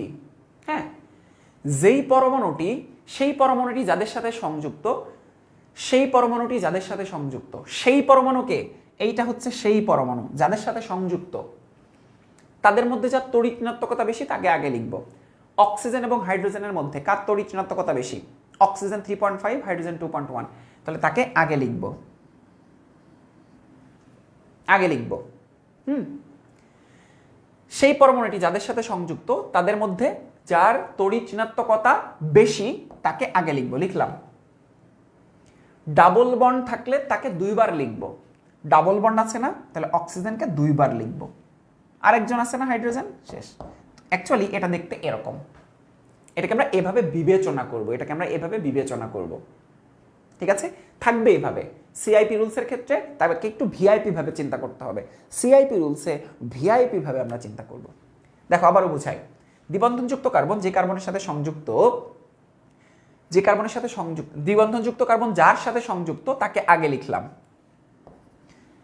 এরপর সে যার সাথে সংযুক্ত অক্সিজেন এবং হাইড্রোজেন, কাকে আগে লিখবো? যার তড়িৎ ঋণাত্মকতা বেশি, লিখলাম। ডাবল বন্ড আছে, দুইবার লিখলাম। হাইড্রোজেন আছে, লিখে ফেললাম। এটার ক্ষেত্রে আসো বুঝে ফেলবা। এটা সিমস লাইক OH। দ্বিবন্ধনযুক্ত কার্বন যার সাথে সংযুক্ত তাকে আগে লিখব, তাকে আগে লিখব। সিঙ্গেল বন্ড না, একবারই লিখব। সিঙ্গেল বন্ড না, একবারই লিখব। এরপর কি আছে? হাইড্রোজেন। এটা লাইক এরকম, কিচ্ছু না। এ পাশে আসো, বুঝতে পারবা। দ্বিবন্ধনযুক্ত কার্বন যার সাথে সংযুক্ত তাকে আগে লিখব। সিঙ্গেল বন্ড আছে, একবারই। এরপর বাকি কে কে সংযুক্ত আছে? হাইড্রোজেন, হাইড্রোজেন, হাইড্রোজেন, তাই না? তাহলে তাদেরকে আমরা কি করব? একটা একটা করে লিখে ফেলবো। আর এ পাশে নতুন করে তো কিছু করার দরকার নেই, একজনই আছে। এবার আসো, এবার হচ্ছে অ্যাকচুয়াল খেলা। এবার হচ্ছে এই হাইড্রোজেন এবং এদের মধ্যে, এই COOH এবং OH এর মধ্যে আমরা অ্যাকচুয়ালি তুলনাতে যাব। তুলনাতে যাব কিসের? পারমাণবিক সংখ্যা। পারমাণবিক সংখ্যার হাই এবং লো প্রায়োরিটি বেসিসে, high and low priority basis করে ইজেড নির্ণয় করব। এটা একটু সময় নিয়ে বোঝার চেষ্টা করো, বুঝে ফেলতে পারবা। High and low priority basis করে আমরা ইজেড বের করব, ঠিক আছে? ইজেড বের করব। তো তোমরা এবার একটু দেখো হাইড্রোজেনের পারমাণবিক সংখ্যা বেশি নাকি কার্বনের পারমাণবিক সংখ্যা বেশি? হাইড্রোজেনের পারমাণবিক সংখ্যা বেশি নাকি কার্বনের পারমাণবিক সংখ্যা বেশি? উত্তর হচ্ছে এইটার হচ্ছে হাই আর হাইড্রোজেনের হচ্ছে লো। এবার চিন্তা করে দেখো অক্সিজেনের পারমাণবিক সংখ্যা বেশি নাকি কার্বনের পারমাণবিক সংখ্যা বেশি? শুধুমাত্র আমরা দেখো কার্বনের পারমাণবিক সংখ্যা বেশি নাকি অক্সিজেনের পারমাণবিক সংখ্যা বেশি? বলো তো, অক্সিজেনের পারমাণবিক সংখ্যা হাই হাই, কার্বনের পারমাণবিক সংখ্যা লো। তাহলে এবার একটু চিন্তা করে দেখো, তুমি চিন্তা করতে পারো ভাই বাকিগুলো কেন দরকার, বাকিগুলো কখন দরকার, আমি বুঝাচ্ছি কিছুক্ষণ পরে বুঝতে পারবা। এইভাবে কেন করলাম, পেনাল্টি শুট আউটের কথা কেন বলতেছে যাচ্ছি। তাহলে দেখো লো লো হাই হাই, তাহলে দেখো তো কি বলেছিলাম, জেড মানে হচ্ছে একই দিকে, ই মানে হচ্ছে ভিন্ন দিকে। তাহলে দেখো তো একই দিকে আছে না, তাহলে এটা হচ্ছে একটা জেড সমাণু, এটা একটা জেড সমাণু। এটার ই সমাণু কি হতে পারতো, এটার ই সমাণু কি হতে পারতো, দেখো C double bond C bond OH bond CHO bond hydrogen bond CH3, এটা হচ্ছে একটা ই সমাণু, এইটা হচ্ছে একটা ই সমাণু। ঠিক আছে, এইটা হচ্ছে অ্যাকচুয়ালি ই সমাণু। ওকে, এই তো এখন একটা এক্সাম্পলের মাধ্যমে তোমরা জিনিসটা আসলে বুঝতে পারবা না, আরো কয়েকটা এক্সাম্পল লাগবে তোমাদের জন্য, আরো কয়েকটা এক্সাম্পল লাগবে। চলো তোমাদের জন্য সেই এক্সাম্পলগুলো এখন শিখাবো। তাহলে CHO থাকলে COOH যে হয় সেটা তোমরা বুঝে ফেলেছো, পেনাল্টি শুট আউটে নিয়ে যাবো তোমাদের এখন। চলো এক্সাম্পলটা বোঝার জন্য আবারও তোমাদেরকে বলি, দ্বিবন্ধনযুক্ত কার্বন যে পরমাণুর সাথে যুক্ত তাকে আগে লিখব, সেই পরমাণুটি যাদের সাথে সংযুক্ত তাদের মধ্যে যার তড়িৎ ঋণাত্মকতা বেশি তাকে আগে লিখব। চলো আরেকটা এক্সাম্পলে যাই। ধরো এরকম একটা যৌগ C double bond C bond COOH bond CHO bond hydrogen bond CH3 এরকম আছে ধরো। হ্যাঁ, তাহলে আমাদের চারটাই ভিন্ন ভিন্ন, এখানে ইজেড রুলস CIP অ্যাপ্লাই করতে হবে। তাহলে COOH এবং CHO এদের মধ্যে আমরা চিন্তা করব।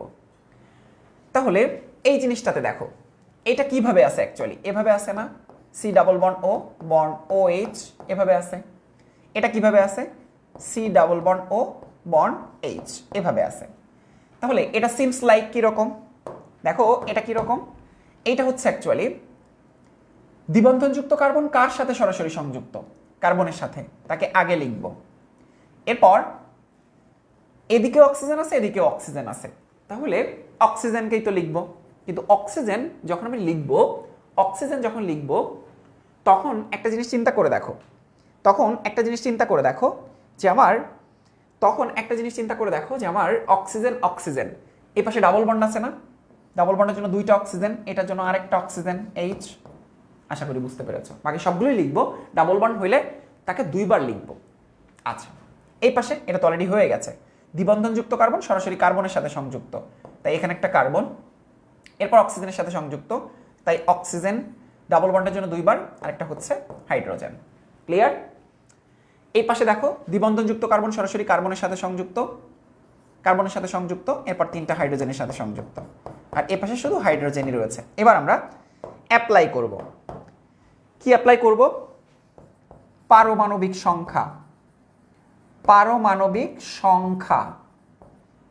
সংখ্যা বেসিসে ই এবং জেড আমরা নির্ণয় করব।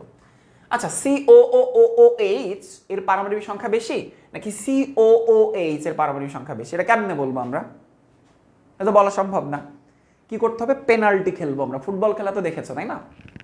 দেখো পেনাল্টিতে COOH একটা গোল দিছে, এও একটা গোল দিছে, ড্র।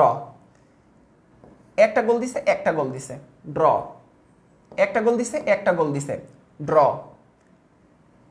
এবার একটা গোল দিছে ড্র। ধরো এটা কেটে দিতে, তাহলে এ এক্সট্রা একটা গোল দিছে, তাহলে কে জিতে গেল বলো তো, তাহলে কে জিতে গেছে বলো তো, এবার মনে হয় তোমরা বুঝতেছো কে জিতে গেছে, এ একটা এক্সট্রা গোল দিছে না, তাহলে এটা হচ্ছে হাই আর এটা হচ্ছে লো, এটাকে বলা হয় penalty shoot out, penalty system, penalty শুটে জিতে গেল COOH। তাহলে এটা হচ্ছে হাই পারমাণবিক সংখ্যা বিশিষ্ট, এটা হচ্ছে লো পারমাণবিক সংখ্যা বিশিষ্ট। ঠিক আছে, এইভাবে পেনাল্টি শুট যখন এরকম অনেক বড় হয়ে যাবে, যখন সেম বা কাছাকাছি হয়ে যাবে। আর এই পাশে তো বুঝতেই পারছি হাইড্রোজেন হচ্ছে লো আর COOH বা সি হচ্ছে হাই। তাহলে দেখো তো হাই লো লো লো, তাহলে দেখো তো ভিন্ন দিকে মিলে গেছে না, তাহলে এটা হচ্ছে একটা ই সমাণু। এইটার জেড সমাণুটা কিরকম হতে পারত, এটা জেড সমাণুটা হতে পারত C double bond C bond CHO C double O H bond hydrogen bond CH3, এটা হতে পারত জেড সমাণু। এই হচ্ছে ইজেড সমাণুর একটা বেসিক আইডিয়া, একদম বেসিক আইডিয়া। আরো এক্সাম্পল দিব তোমাদেরকে। COOH কিভাবে হলো, COOH কিভাবে হলো দেখো, দ্বিবন্ধনযুক্ত কার্বন যে কার্বনের সাথে সংযুক্ত সেটাকে আগে লিখব, এরপর অক্সিজেন অক্সিজেন, তাহলে অক্সিজেন দুইবার কেন, ডাবল বন্ডের জন্য, ডাবল বন্ড হইলে তাকে দুইবার লিখব। এই OH কেন, এই যে O আর H। CHO তো অলরেডি আগে বুঝাইলাম, আরো বুঝাচ্ছি, চলো আরো বুঝাচ্ছি। আচ্ছা, কি থাকলে কি হয় সেটা একটু তোমাদেরকে বোঝাই। কি থাকলে কি হয়, চলো, কি থাকলে কি হয়, কি থাকলে কি হয়। আচ্ছা ধরো এরকম থাকলো, CH3 থাকলো, CH3 থাকলে কি হবে, ইজেড এর ক্ষেত্রে সি এর সাথে সরাসরি সংযুক্ত থাকবে, মানে কার্বন কার্বন ডাবল বন্ড যদি CH3 সংযুক্ত থাকে, তাহলে সি কে আগে লিখবো, বাকি হাইড্রোজেনগুলো আমরা এভাবে লিখে ফেলবো, রাইট। OH থাকলে কি হবে, OH থাকা মানে অক্সিজেনের সাথে সংযুক্ত থাকা কার্বন, তাহলে O এবং H এটা সেমই হয়।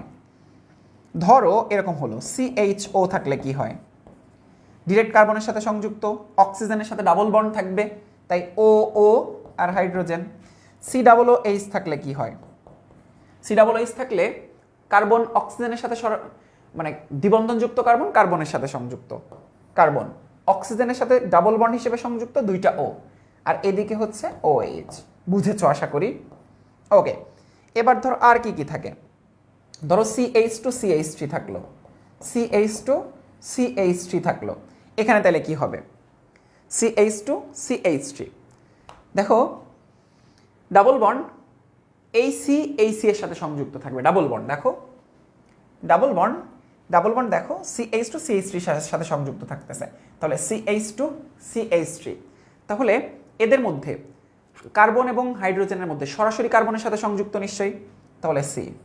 এরপর কি আরেকটা C আছে, এরপর হাইড্রোজেন আছে, ধরো 1 2 এভাবে করে করে হাইড্রোজেন লিখে ফেলতে পারো, ঠিক আছে, এভাবে করে করে হাইড্রোজেন।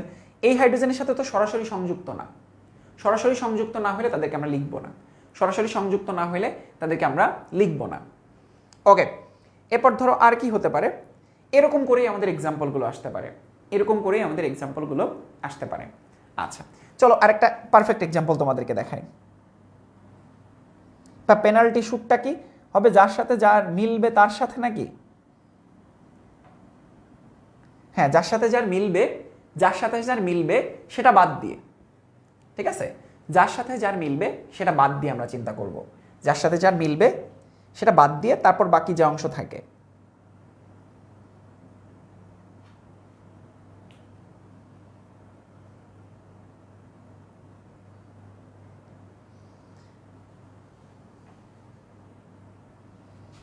ওকে হ্যাঁ হ্যাঁ গুড, এই তো বুঝতেছো।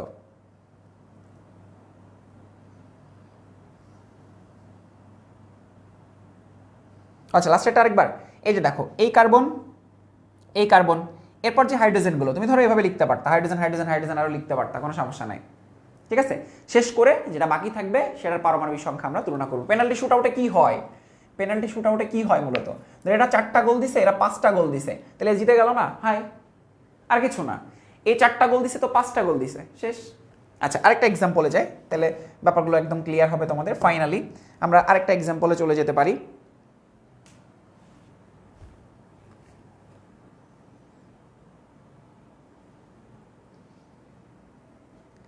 ওকে ধরো একটা এক্সাম্পলে গেলাম, সি ডাবল বন্ড সি, হ্যাঁ ধরো এখানে CH2 CH3, হ্যাঁ এখানে ধরো দিলাম CH3, এরপর এখানে দিলাম COOH, আর এখানে দিলাম COCH3, এগুলো দিলাম। এবার চলো এটা খুব ভালো মতো খেয়াল করো, তাইলে আর এগুলো তোমাদের কোনো প্যারা হবে না। COOH হলে কি হয়, COOH হলে হয় COOOH, তাই না, COOOH। আচ্ছা এবার COCH3 তে কি হয়, দেখো COCH3 তে কি হয়, দেখো সরাসরি কার্বনের সাথে সংযুক্ত, কার্বন দিলাম, সরাসরি কার্বনের সাথে সংযুক্ত। অক্সিজেনের সাথে ডাবল বন্ড থাকতো নিশ্চয়ই, তাই না? অক্সিজেনের সাথে ডাবল বন্ড থাকতো। আচ্ছা, অক্সিজেনের সাথে ডাবল বন্ড থাকলে দুইটা দিতাম, হ্যাঁ, ডাবল বন্ড দিতাম। এরপর আরেকটা সি হতো, তারপর এইচ হতো, রাইট? তারপর এইচ হতো। ওকে, এবার দেখো আমরা যদি একটু চিন্তা ভাবনা করা শুরু করি, এখান থেকে আমরা যদি একটু চিন্তা ভাবনা করা শুরু করি তাহলে কি ঘটনা হয়। তো চলো আমরা অ্যানালাইসিস করা শুরু করে ফেলি। তুমি চাইলে কিন্তু এই যে এখান থেকে হাইড্রোজেনগুলো, অনেকগুলো হাইড্রোজেনকে জাস্ট একটা হাইড্রোজেন লিখলেই চলে, অনেকগুলো হাইড্রোজেনকে জাস্ট একটা লিখলেই চলে। আচ্ছা, এবার পেনাল্টি শুট আউটটা কি? তোমাদের অনেকেই পেনাল্টি শুট আউটটা বুঝতেছিলে না। পেনাল্টি ভালো মতো দেখো, গোল দেওয়া, গোল দিতে থাকবো। গোল দিছে, গোল দিছে, একটা গোল দিছে, আরেকটা গোল দিছে, আরেকটা গোল দিছে, আরেকটা গোল দিছে, এই একটা গোল দিছে, এই হাইড্রোজেনকে একটা গোল দিছে, হ্যাঁ মিলে গেছে কিন্তু, হাইড্রোজেন হাইড্রোজেন গোল গোল দিছে। এবার বেঁচে গেছে এখানকার কার্বন, এখানকার অক্সিজেন। কার্বন এবং অক্সিজেনের মধ্যে কে লো আর কে হাই? কার্বন এবং অক্সিজেনের মধ্যে কার পারমাণবিক সংখ্যা বেশি? অক্সিজেন, এটা হচ্ছে হাই, এটা হচ্ছে লো। এইভাবে ভাই, এভাবে, আর কিচ্ছু না। চলো এই পাশটা বুঝাই। এ পাশে কি হবে CH3 ক্ষেত্রে? একটু দেখো, CH3 ক্ষেত্রে CH এরকম হবে না?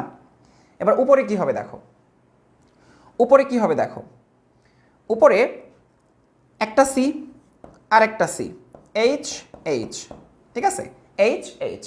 তাহলে দেখো তো এখান থেকে এবার পেনাল্টি শুট আউট করে দেখো তো, আমরা সমান রাখবো সংখ্যাটা, আমরা সমান রাখবো যদি আমাদের অনেক হাইড্রোজেন থাকে। ব্যাপারটা কি জানো, অনেকগুলো হাইড্রোজেন থাকলে তুমি জাস্ট একটা দুইটা হাইড্রোজেন লিখলেই চলে, মানে এমন না যে সবগুলো লিখতে হবে তোমার। যেমন এখানে CH লিখলেই চলতো। তাহলে একটা পেনাল্টি শুট আউট হচ্ছে, কিন্তু পেনাল্টি শুট আউট, হ্যাঁ পেনাল্টি শুট আউট হচ্ছে। এরপর এই পেনাল্টি, এই পেনাল্টি, এই পেনাল্টি, এই পেনাল্টি, হাইড্রোজেন এবং কার্বনের মধ্যে কার পারমাণবিক সংখ্যা বেশি? এইটা হচ্ছে লো, এইটা হচ্ছে হাই। এখন বুঝেছো কিনা সেটা বলো, ঠিক আছে? তাহলে দেখো তো, লো লো, হাই হাই, তাহলে এটা হচ্ছে একটা জেড সমাণু। ক্লিয়ার হয়েছে কিনা বলো? পেনাল্টি, এটা ম্যাচ দিয়ে না, ঠিক আছে? এটা ম্যাচ দিয়ে না, ম্যাচ দিয়ে বা পারমাণবিক ভর দিয়ে যে তোমরা করো সেটা ভুল, মিসকনসেপশন। এই সব মিসকনসেপশন থাকা যাবে না। আমি গ্যারান্টি দিচ্ছি তোমার ফ্রেন্ড সার্কেলের 99% স্টুডেন্টই এই CIP রুলস জানে না, ইজেড জানে না। সবাই সিস্ট্রান্স দিয়েই মনে করে যে জ্যামিতিক সমানতা শেষ। ইজেড জানে না, একটু পর শেখাবো, ঠিক আছে? একটু পরে শেখাবো, সিন অ্যান্টি শেখাবো, একটু অপেক্ষা করো। এগুলোকে বলা হয় অ্যাডভান্স, যেগুলো ইঞ্জিনিয়ারিংয়ের জন্য লাগবে। আমরা ইঞ্জিনিয়ারিং প্রোগ্রামগুলোতে এগুলো পড়াই। ক্লিয়ার হয়েছে কিনা বলো? এই যে এটা CIP-তে কাজ তো হবে একটু VIP, আর ভিআইপির ক্ষেত্রে আমরা এই যে VIP 3টা রুলস মনে রাখবো। দ্বিবন্ধনযুক্ত কার্বন যার সাথে সংযুক্ত তাকে সবার আগে লিখবো, সেই পরমাণুটা যার সাথে সংযুক্ত, যাদের সাথে সংযুক্ত, যাদের মধ্যে যার তড়িৎ ঋণাত্মকতা বেশি তাকে আগে লিখবো। শেষ, এই তো ঘটনা, তো এই তো শেষ। এই যে কার্বন এবং হাইড্রোজেনের মধ্যে কার্বনকে কেন আগে লিখেছি? কার্বন এবং হাইড্রোজেনের মধ্যে কার্বনকে কেন আগে লিখেছি? অক্সিজেন এবং হাইড্রোজেনের মধ্যে অক্সিজেনকে কেন আগে লিখেছি? কার্বন এবং হাইড্রোজেনের মধ্যে কার্বনকে কেন আগে লিখেছি? কারণ তড়িৎ ঋণাত্মকতা বেশি, তাই। ডাবল বন্ড থাকলে কেন দুইবার লিখেছে? যে ও দুইবার কেন? কারণ ডাবল বন্ড আছে তাই। ও দুইবার কেন? ডাবল বন্ড আছে তাই। এই তো শেষ, বুঝেছো পেনাল্টি? আচ্ছা, তুমি এখানে যেটা করতে পারতা, ঠিক আছে, দেখো তুমি এখানে যেটা করতে পারতা যে দেখো H, তারপর আমাদের অ্যান্সার কিন্তু চেঞ্জ হতো না। দেখো তোমার এই যে সমান সংখ্যক, দেখো সমান সংখ্যক, এই পার্টে দেখো, এই যে এই পার্টে কার্বন কার্বন পেনাল্টি শুট হচ্ছে, হাইড্রোজেন দিয়ে হাইড্রোজেনের গোল, হাইড্রোজেন দিয়ে হাইড্রোজেনের গোল, হাইড্রোজেন এবং C বেঁচে আছে। তাহলে C এবং হাইড্রোজেন লাস্টে তো বেঁচে থাকবে, তাদের মধ্যে তুলনা হবে, হ্যাঁ তাদের মধ্যে তুলনা হবে, সেম দিয়ে পেনাল্টি হবে, সেম দিয়ে আমরা পেনাল্টি করব, ঠিক আছে? একটা নিলেই হয়। গুড, এই যে রিয়াজ উত্তর দিয়ে দিয়েছো ভাইয়া, থ্যাংক ইউ। বস থাকলে সবই সহজ, আকিল থ্যাংক ইউ ভাইয়া। দুজর সাহা, ঘুমানোর পরে একবার প্র্যাকটিস করতে হবে, ঘুম থেকে ওঠার আগে একবার প্র্যাকটিস করতে হবে VIP রুলস, না হইলে এটা পারবা না, বাসে প্র্যাকটিস করতে হবে। তাহলে ইজেড যে সবার ক্ষেত্রে প্রযোজ্য, চলো একটু তোমাদেরকে ঘুরাই নিয়ে চলে আসি। এখানে ইজেড কেমনে বের করা যায়, চলো পেনাল্টি খেলবো এখন। এই যে এখানে দেখো পেনাল্টি খেলবো, আমরা পেনাল্টি খেলবো। ক্লোরিন আর হাইড্রোজেনের মধ্যে পারমাণবিক সংখ্যা একটু চিন্তা করো, ক্লোরিন এবং হাইড্রোজেনের মধ্যে পারমাণবিক সংখ্যা চিন্তা করো, এটা কি লো? এটা কি হাই?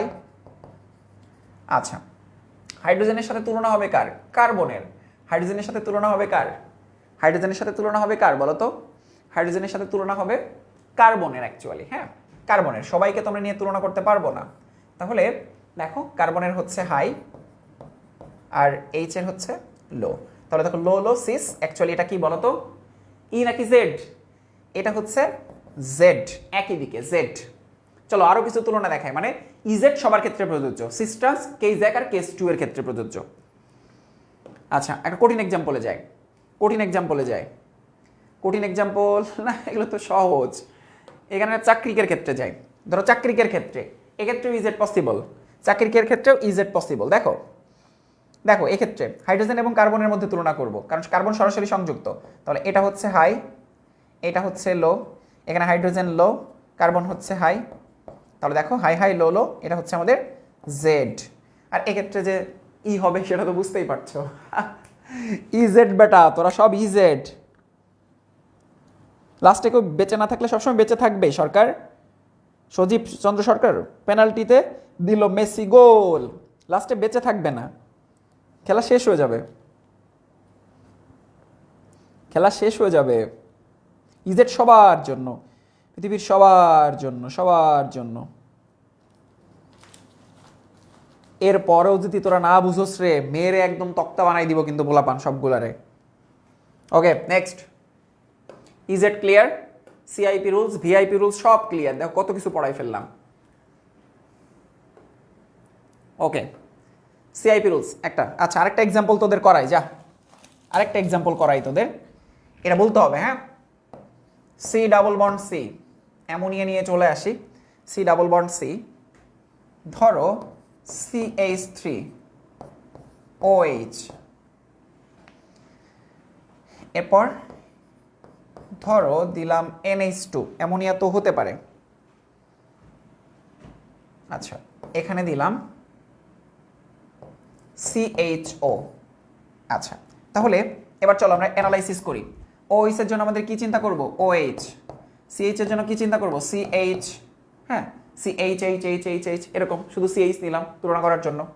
ওকে এবার এবার একটু দেখো, NH2 এর জন্য N নিব, প্রথমেই N নিব, ঠিক আছে।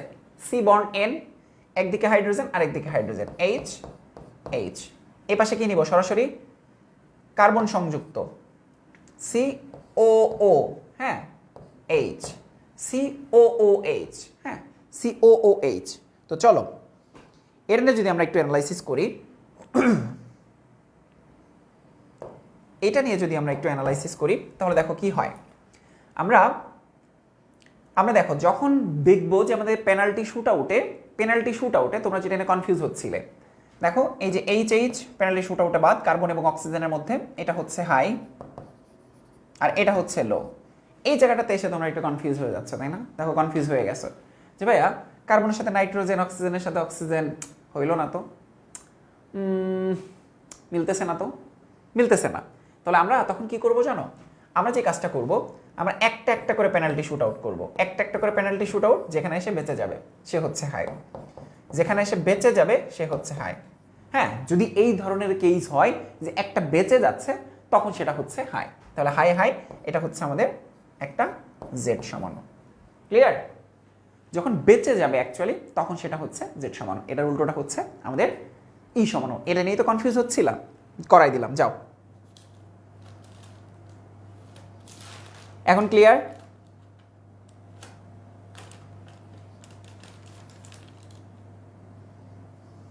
খেলা শেষে পেনাল্টি হয়, আর পেনাল্টি থাকে খেলা শেষ। গুড গুড, এই তো পানি পানি,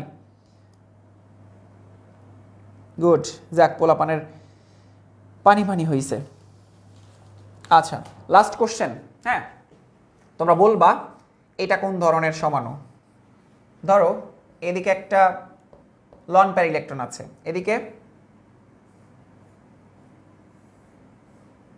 এটা ফিনাইল মূলক আছে, এদিকে একটা ফিনাইল মূলক আছে, হ্যাঁ আর এদিকে হচ্ছে লন প্যার ইলেকট্রন আছে। এবার বলো এটা কোন ধরনের সমাণু, বা আদৌ সমাণু হবে কিনা, আদৌ সমাণু হবে কিনা, আদৌ সমাণু হবে কিনা। আমি মেসির দলকে সাপোর্ট করি, এটা সমাণু হবে কি না? অবশ্যই সমাণু হবে। দেখো এই যে দেখো আমাদের এখানে লন প্যার ইলেকট্রন আছে কি আছে সেটা জানার দরকার নাই, কিন্তু এই যে আমাদের সেম মূলক আছে, হ্যাঁ সেম মূলক আছে, যদি এই ধরনের কোনো কেস ঘটে তাহলে এটা হচ্ছে একটা ট্রান্স সমাণু, এটা হচ্ছে একটা ট্রান্স সমাণু। মাথায় রাখবা শুধু কার্বন কার্বন দ্বিবন্ধনযুক্ত যৌগই যে ট্রান্স দেখাবে তা কিন্তু না, নাইট্রোজেন নাইট্রোজেন দ্বিবন্ধনও দেখাতে পারে। এটা হচ্ছে একটা ট্রান্স সমাণু, এটা সম্ভবত কোনো একটা এক্সামে এসেছিল। হ্যাঁ, এটা হচ্ছে ট্রান্স সমাণু, এটা হচ্ছে একটা ট্রান্স সমাণু। আচ্ছা, তোমরা বলতে চাচ্ছ যে পেনাল্টি শুট আউট না, এটা কিন্তু আসলে একটা কনসেপ্ট না রে ভাই, এটা হচ্ছে একটা তৈরি করা রুলস। আমরা হচ্ছে একটা শর্টকাট টেকনিকে পড়াই, আর কিছু না। পেনাল্টি শুট আউট দিয়ে তুমি যদি বলো ভাইয়া হাইড্রোজেনের সাথে অক্সিজেনকে কেন কাটলেন, আর এটা তো একটা কনসেপ্ট না রে ভাই, এটা তো একটা ট্রিক্স, এটা ট্রিক্স দিয়ে মনে রাখতে হয়। ঠিক আছে, সিআইপি রুলস এইভাবে কোথাও পড়ানো নাই, বিশ্বাস করো কোথাও পড়ানো নাই। এটা হচ্ছে আমরা টিচাররা মিলে বের করা একটা ট্রিক্স, আর কিচ্ছু না। ওকে, তো এবার চলো সিন অ্যান্টিতে চলে যাই। ই সমাণু, গুড। এবার আমরা ই সমানুতাতে চলে আসছি। ই সমাণু অক্সাইমের OH এবং H একই দিকে থাকলে সিন, একই দিকে থাকলে সিন, ভিন্ন দিকে থাকলে অ্যান্টি। সিন এবং অ্যান্টি, ঠিক আছে। সিন মানে হচ্ছে একই দিকে, একই দিকে, আর অ্যান্টি মানে হচ্ছে ভিন্ন দিকে। এটা শুধু এক ধরনের ক্ষেত্রেই হয়, এক ধরনের যৌগের ক্ষেত্রে। আমরা কার্যকরীমূলক যখন পড়াই, অক্সাইম কার্বনের সাথে কার্বন এবং নাইট্রোজেন ডাবল বন্ড থাকলে হয় অক্সাইম, ঠিক আছে। তারপর ট্রিপল বন্ড থাকলে হয় সায়ানাইড, মনে আছে? কিটিন, ইমিন, ইনামিন, মনে আছে? কার্যকরীমূলকের ক্ষেত্রে তোমাদেরকে পড়িয়েছিলাম। তো অ্যাকচুয়ালি এখন সেটাই আমরা পড়ব।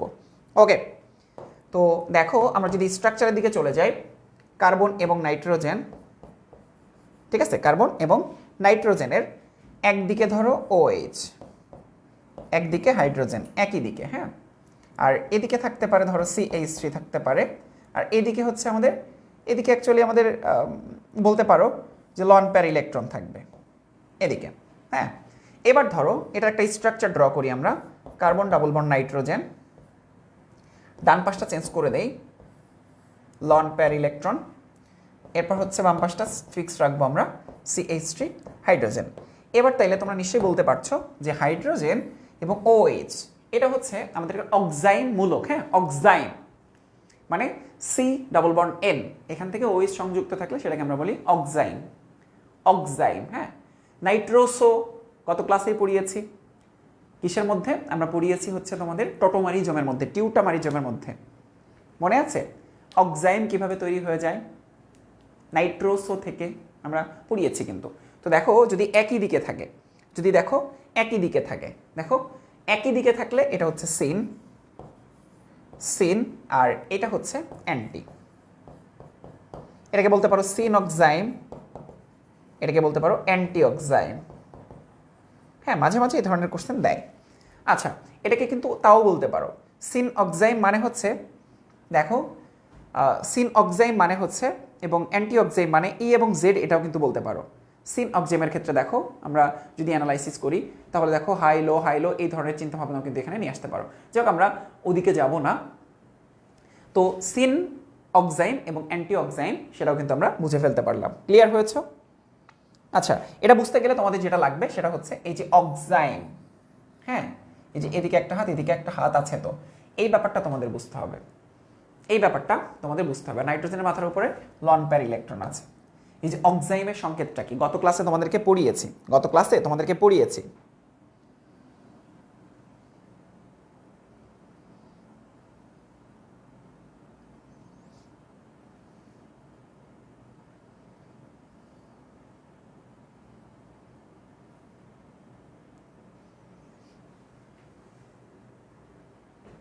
ওকে। আর যদি তোমরা এখানে এটা নির্ণয় করতে যাইতা, ওই যে তোমার এ লন পেয়ারের ক্ষেত্রে তো তুমি আর ভরের দিকে পরমাণু সংখ্যার দিকে যেতে পারবা না, তার মানে এটাই হচ্ছে হাই আর এটা হচ্ছে লো, আর এদের ক্ষেত্রে এটা হচ্ছে লো, এইটা হচ্ছে high.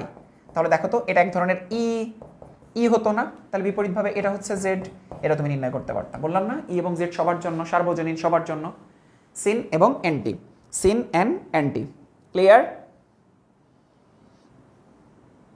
Scene and anti. Okay, so that's it, আচ্ছা, আমরা একটা দুটো একটু প্র্যাকটিস করতে পারি, চলো একটা দুইটা প্র্যাকটিস করতে পারি। আচ্ছা তোমরা বলবা, হ্যাঁ, CH3 bond CH double bond CH bond OH, এটা কোন ধরনের সমাণু? C ডাবল বন্ড C, একদিকে হাইড্রোজেন একদিকে OH, একদিকে CH3 আরেকদিকে হাইড্রোজেন। বলো তো এটা কি হইলো? দেখো আমাদের এই প্রতিস্থাপক সেম, তাহলে এদেরকে আমরা ডিরেক্ট বলে দিতে পারি এটা একটা ট্রান্স সমাণু, তাই না? এটার সিস কি হতে পারে? এটা সিস হতে পারে, বাম পাশটাকে আমরা ফিক্স রাখবো, CH3 bond hydrogen bond OH bond H। তাহলে দেখো তো এবার আমাদের কি হয়ে গেল? এবার হয়ে গেল আমাদের সিস, রাইট? ওকে, এবার ধরো ব্যাপারটাকে যদি আমরা এভাবে চিন্তা করতাম, যদি সেম ব্যাপার হইতো না, CH3 হাইড্রোজেন OH, তাহলেও কি তোমরা সেম বলতা না যে এটা হচ্ছে ট্রান্স? আর কিছুক্ষণ পরেই তোমরা এটাকে বলতা CH3 হাইড্রোজেন OH হাইড্রোজেন, এটা হচ্ছে সিস। দেখো চক্রের ক্ষেত্রে কিছুই না, জাস্ট সেম কনসেপ্ট। এবার একটা ভালো এক্সাম্পলের দিকে যাব।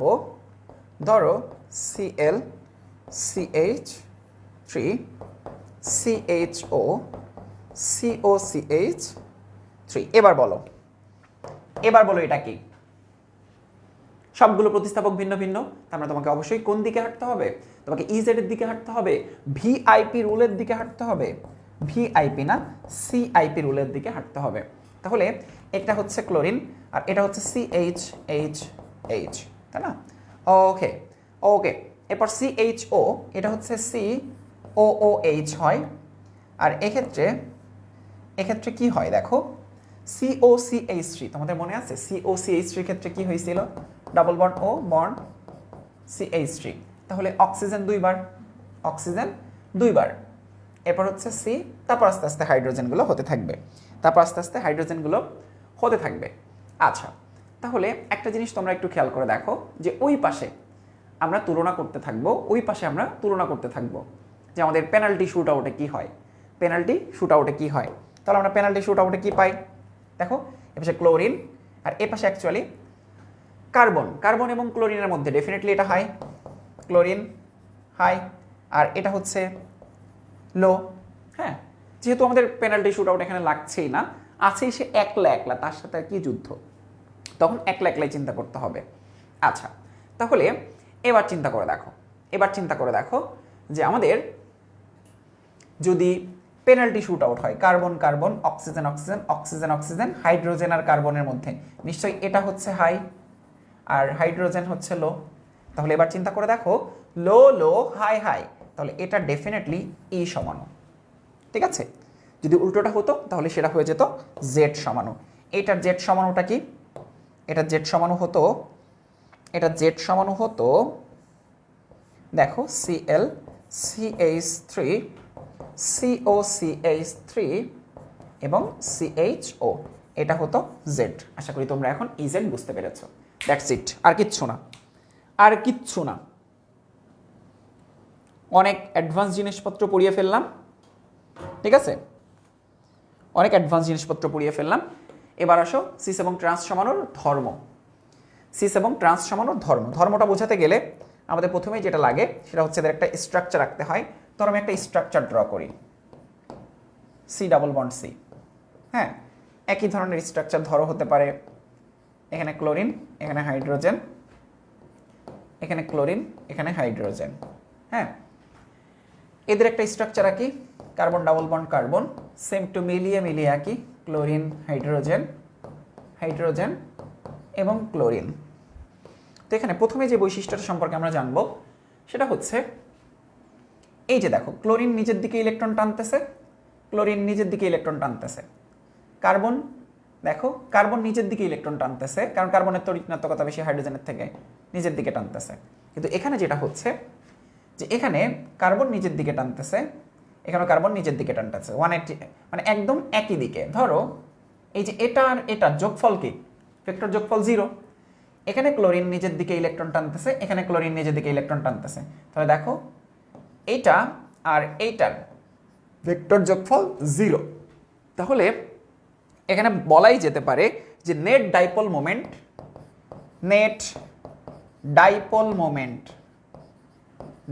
মোমেন্টের মান 0। নেট ডাইপোল মোমেন্টের মান 0। আর এখানে বলতে পারি নেট ডাইপোল মোমেন্ট এর মান ইজ নট ইকুয়াল 0, যার জন্য বলা যায় যে এটা পোলারিটি বিদ্যমান আর এটা হচ্ছে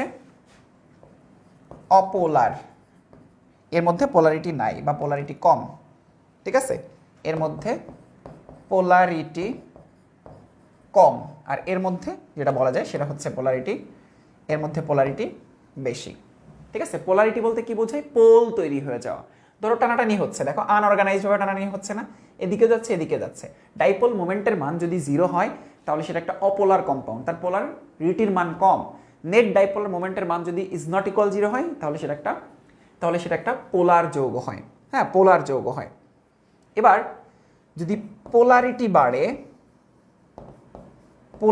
বাড়ে তাহলে স্ফুটনাঙ্ক বাড়ে, বয়লিং পয়েন্টের মান বাড়ে। আর যদি পোলারিটি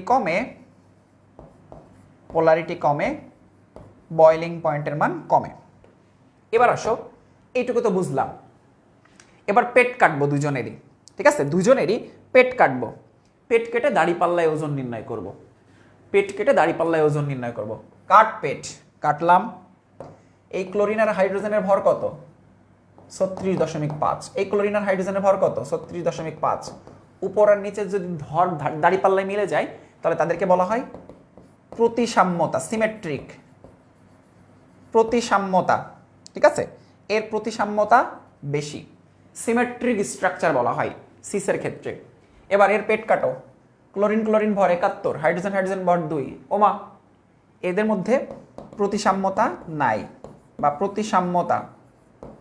প্রতিসাম্যতা কম। প্রতিসাম্যতা বেশি হলে কি হয় জানো? অনেক বেশি স্টেবল কম্পাউন্ড হয়, গলনাঙ্কের মান অনেক বেশি হয়। তাহলে স্টেবল মানে কি? স্থায়িত্বের মান বেশি, গলনাঙ্কের মানও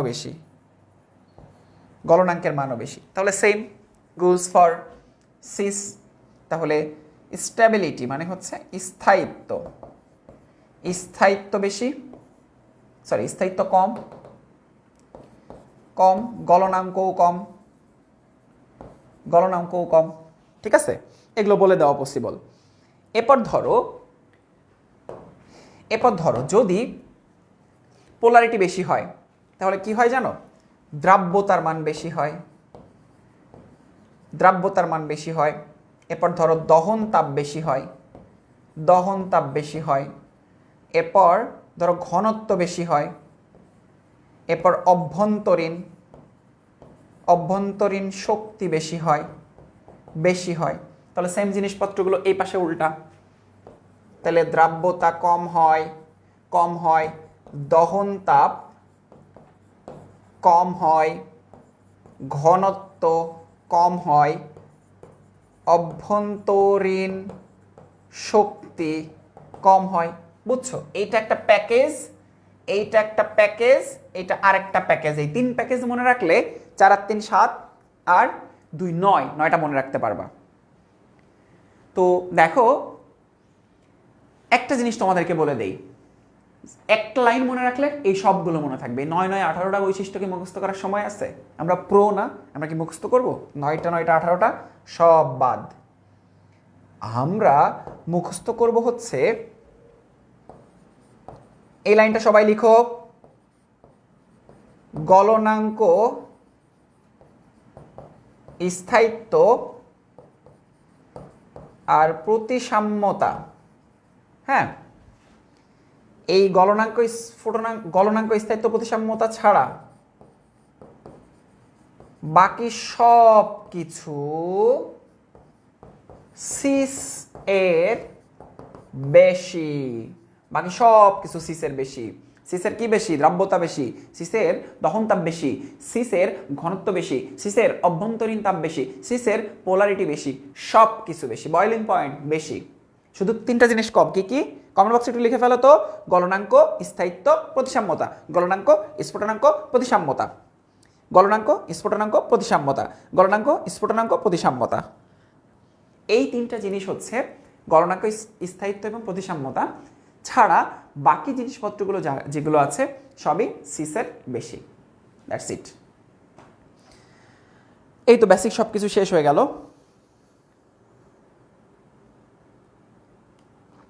সব কিছু শেষ।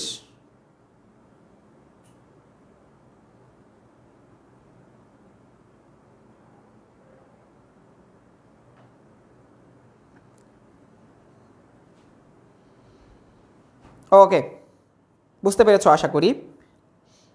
দেখছো কত সুন্দর করে ধর্মগুলো বের করে ফেললাম তোমাদের জন্য, কত সুন্দর করে তোমাদের ধর্মগুলো এক্সপ্লেইন করে দিলাম, কত সুন্দর করে ধর্মগুলো এক্সপ্লেইন করে দিলাম। ওকে, ক্লিয়ার হয়েছে কিনা বলে ফেলো।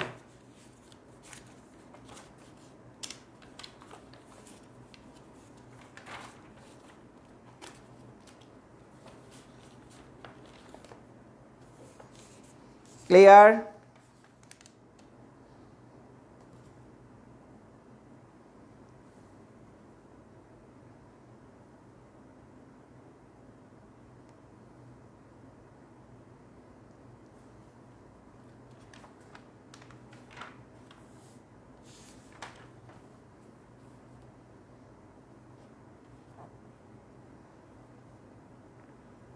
এবার আমরা কোশ্চেন সলভ করব।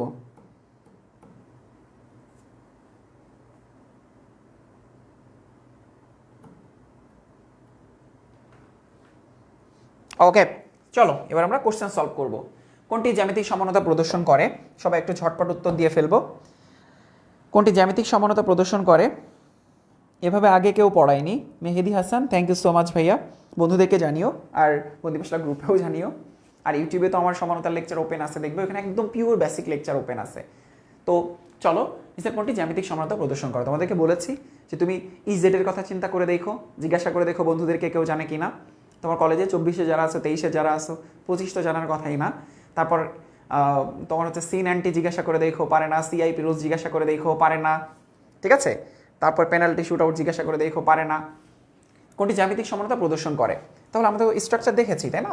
এই যে CH3 bond CH, double bond CH bond CH3, এটা কি C ডাবল বন্ড C, এদিকে AB, এদিকেও AB। এই যে এটাই তো আমাদের কেস নাম্বার 1 মিলে গেছে। জ্যামিতিক সমানতা প্রদর্শন করে। খুবই সহজ প্রশ্ন, এখন সবই পারবা। জ্যামিতিক সমানতার ক্ষেত্রে দ্বিবন্ধনযুক্ত যৌগ হতে হবে, হ্যাঁ সত্য। পরস্পর enantiomer, no no no no no. টক দধিতে পাওয়া যায়, নো নো, এগুলো কিছুই না। তাহলে শুধুমাত্র এক সত্য, এখানে অ্যান্সার হচ্ছে 1। এখানে স্ট্রাকচারটা একটু ভুল আছে মনে হয়। নেক্সট কোশ্চেন, হেক্সিন 3 দেখাই। Hexene 3, CH3 bond CH2 bond CH2 bond CH, double bond CH bond CH2 bond CH3। দেখো তো এটা কি হেক্সিন 3 না? 1 2 3 4 5 6, 1 2 3 4 5 6, হেক্সিন 3। এটা কি জ্যামিতিক সমানতা দেখাবে না? অবশ্যই দেখাবে। দেখো C ডাবল বন্ড C, এক হাতে হাইড্রোজেন আর এক হাতে CH3 CH2, এক হাতে হাইড্রোজেন আর এক হাতে CH3 CH2 CH3, রাইট? 1 2 3 4 5 6। ওকে, তাহলে এটা তো অবশ্যই আমাদের জ্যামিতিক সমানতা দেখাবে। এটা হচ্ছে সিস সমাণু, হ্যাঁ এই যে সিস। তাহলে হেক্সিন 3 সিস ট্রান্স সমানতা দেখাবে। খুবই সহজ প্রশ্ন, যশোর বোর্ড 2015-তে এসেছে। যশোর বোর্ড 2015-তে এসেছে। দেখছো তুমি যখন বেসিকটা বুঝবা। ফাহমিদা তুলি, থ্যাংক ইউ সো মাচ। আচ্ছা, তো দেখো তুমি যখন বেসিকটা ক্লিয়ার হবা তখন এগুলো তোমাদের কাছে অনেক সহজ। নেক্সট কোশ্চেন, কোনটি জ্যামিতিক সমানতা প্রদর্শন করে? ডাবল বন্ড থাকতে হবে। এখানে কি সমস্যা বলো তো? এখানে সমস্যা হচ্ছে দুইটা হাতে একই মূলক সংযুক্ত, তাই এটা দেখাবে না। এই পাশে দেখো তো, এক কার্বনের সাথে দুইটা হাতে সেম মূলক না? দেখো তো কার্বন, এই পাশেও CH3, এই পাশে CH3। আমি এই যে এই পার্টটা দেখাইলাম, এটাও সম্ভব না। এক হাতে CH3, এক হাতে হাইড্রোজেন, ClBr হবে তো, অ্যাকচুয়ালি CHClBr না। হ্যাঁ, এইটা হইলে পসিবল। এর এক হাতে CH3, এক হাতে Cl, এরও সম্ভব না, কারণ এক হাতে দুইটা ব্রোমিন, এক হাতে ব্রোমিন আর এক হাতে ব্রোমিন, এক হাতে CH হবে না অ্যাকচুয়ালি। এইটা হচ্ছে আমাদের উত্তর। হ্যাঁ, এটা উত্তর।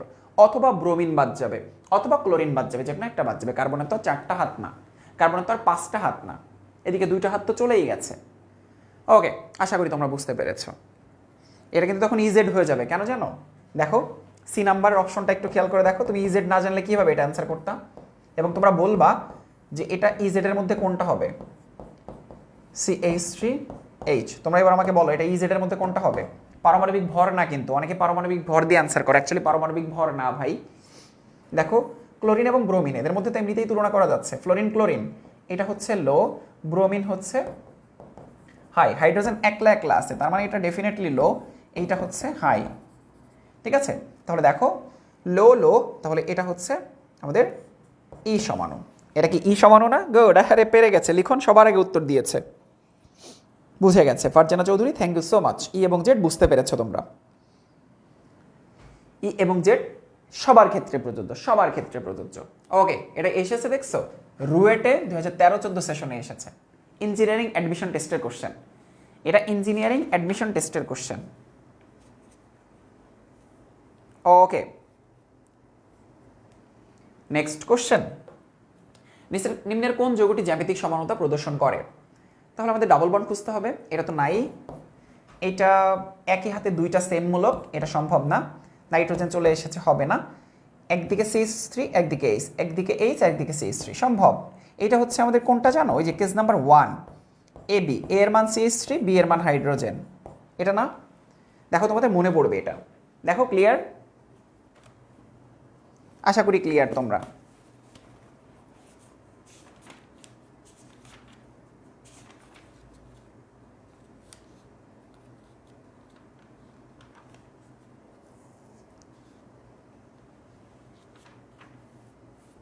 ওকে,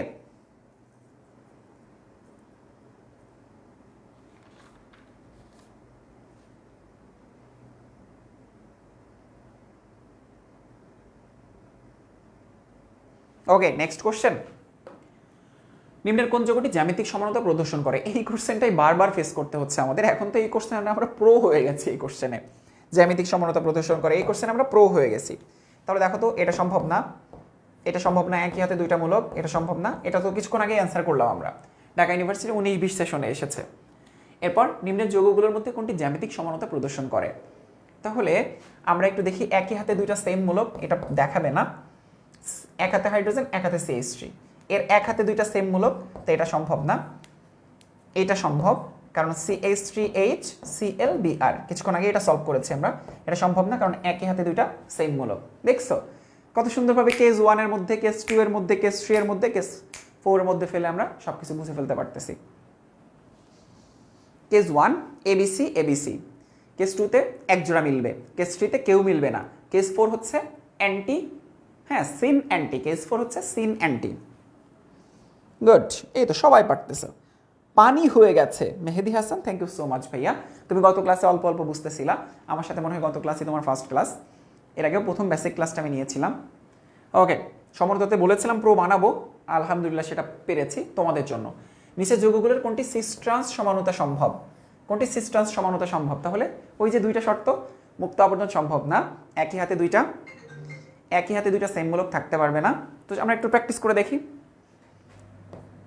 C2H5, C2H5 হবে তো অ্যাকচুয়ালি, CH3H, আমরা একটু দেখি। CH3H সম্ভব, সিস ট্রান্স সমাণু। এটা সম্ভব না, এটা সম্ভব না। C2H2 যদি হয় তাহলে এটা সম্ভব না। ঠিক আছে, C2H2 ওখানে দিয়েছে, অ্যাকচুয়ালি যৌগটাই তো ভুল, যৌগটাই ভুল। হ্যাঁ, বি হবে। গুড, পারতেছে তোমরা, দেখেই পারতেছি। এটা দেখো কতগুলো জায়গায় এসেছে, কতগুলো জায়গায় এসেছে। নেক্সট কোশ্চেন, কোনটি জ্যামিতিক সমানতা প্রদর্শন করে? এই কোশ্চেনই বেশিরভাগ জায়গায় এসেছে। হ্যাঁ, দেখো কার্বন এক হাতে হাইড্রোজেন, এক হাতে ক্লোরিন, এক হাতে হাইড্রোজেন এক হাতে ব্রোমিন, এক জোড়া মিলবে, দ্যাট মিনস এটা জ্যামিতিক সমানতা প্রদর্শন করবে। ওকে, কি ইজি কোশ্চেন। নেক্সট কোশ্চেন, কোন ধরনের জৈব যৌগে জ্যামিতিক সমাণু সম্ভব নয়? ওকে, এইটা হচ্ছে তোমাদের HW নাম্বার 2, HW নাম্বার 2 বুয়েটে 13-14 সেশনে এসেছে, রিটেন টেস্টে এসেছে। কোন ধরনের যৌগে জ্যামিতিক সমাণু সম্ভব নয়? তাহলে কাদের ক্ষেত্রে সম্ভব নয়? একক বন্ধন বিশিষ্ট যৌগে, ট্রিপল বন্ড বিশিষ্ট। আচ্ছা, এখন কি বুঝতেছো ট্রিপল বন্ডে কেন সম্ভব না? ধরো এরকম হলো CH3C ট্রিপল বন্ড CH, বলো তো এটার ক্ষেত্রে কি আসলেই জ্যামিতিক সমানতা সম্ভব? সিস আসলো কোত্থেকে, ট্রান্স আসবে কোত্থেকে? তো আসেই হাত একটা। ক্লাসের প্রথমে বলেছিলাম না যে ট্রিপল বন্ডটা বুঝে ফেলতে পারবা, এই যে কু কু কু কু, তারপরে এই যে এরকম ছিল, মনে আছে? ট্রিপল বন্ড যে দেখায় না, ট্রিপল বন্ডের ক্ষেত্রে জ্যামিতিক সমানতা সম্ভবই না। তো চলো আমরা একটু অ্যানালাইসিস করে ফেলি আজকে কি কি শিখলাম আমরা। একদম প্রথমে চলে যাই, আমরা সমানতার ক্লাসিফিকেশনটা জানলাম, এরপর আমরা জেনেছি জ্যামিতিক সমানতার শর্ত, এরপর জেনেছি জ্যামিতিক সমানতার প্রকারভেদ 3 প্রকার, এরপর কেস 1, এরপর কেস 2, এরপর কেস 3, CIP রুলস চলে আসলো। তো CIP রুলস জানার জন্য তোমাদের অনেক কিছু শিখাইছি, পেনাল্টি শুট আউট শিখিয়েছি, CIP রুলস শিখাইলাম, তারপর C90 শিখাইলাম, প্র্যাকটিস করাইলাম, সিস্টেন্স সমানতার ধর্ম, তারপর এক্সাম্পল। ওকে, আশা করি তোমরা পুরোটা বুঝতে পেরেছো। তুমি কলেজে যে জিজ্ঞাসা করে দেখো তোমাদের কি কি জানে না, সবাই জানে না যে CIP রুলস কি, C90 জানে না, তারপর হচ্ছে EZ জানে না, পারমাণবিক ভর জানে, পারমাণবিক সংখ্যা দিয়ে যে করতে হয় অ্যাকচুয়ালি কনসেপ্টটা পারমাণবিক সংখ্যা সেটা জানে না, এগুলো দেখো কোনোটাই জানে না। সো তোমরা প্রো হতে বাধ্য, ইঞ্জিনিয়ারিং অ্যাডমিশন টেস্ট পর্যন্ত তোমাদের সব কিছু কমপ্লিট হয়ে গেল। ঠিক আছে, বেসিক তো বুঝাইলামই, সমানতার মানে পিওর বেসিক যেটাকে বলে সেটা তো বুঝিয়েছি, 2টো ক্লাস হয়ে গেছে, আরও একটা ক্লাস নিব সমানতার উপরে, ইনশাল্লাহ বস হতে বাধ্য। সো বলো ক্লাস কেমন লাগতেছে, মানে আসলে অ্যাডভান্স জিনিসপত্র পাচ্ছ কি? যারা 24 এবং 23-এর আসো যারা, তারা একটু জানাও। 23-এর পোলাপান একটু কমেন্ট করো তো যে জি ভাই অ্যাডভান্স জিনিসপত্র পাচ্ছি এই কোর্সে। আচ্ছা, ক্লাসের ডিউরেশন এরকমই হবে। হ্যাঁ, আজকে অনেক চিন্তা ভাবনা করে ডিউরেশনটা এভাবে সেট করেছি আমি, স্লাইডগুলো। অন্তর এভাবে চেষ্টা করব ভাইয়া, তোমরা মতামত দিও, আমরা সেভাবে চেষ্টা করব, কারণ আমরাও তো প্রতিনিয়ত অ্যানালাইসিস করি। ক্লাসের আগে আমি, সৈকত ভাই, তোমাদের ডিডি ভাইয়া সবাই অ্যানালাইসিস করেই লেকচারগুলো তৈরি করি, কীভাবে একটা জিনিস সহজ করা যায়। যেমন আজকে পেনাল্টি শুট আউট নিয়ে আমরা সারাদিন অ্যানালাইসিস করেছি, সারাদিন ডিসকাস করেছি সবাই। আর কেউ কারোর মধ্যে তুলনা দিবা না, ঠিক আছে? এই টিচার ভালো, এই টিচার খারাপ, তুলনা দিবা না। হ্যাঁ, সবাই ভালো।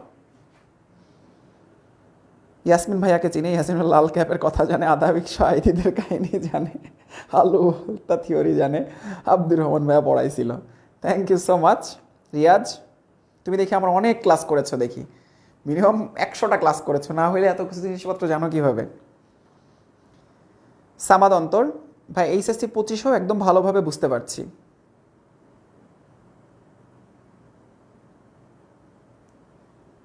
Thank you.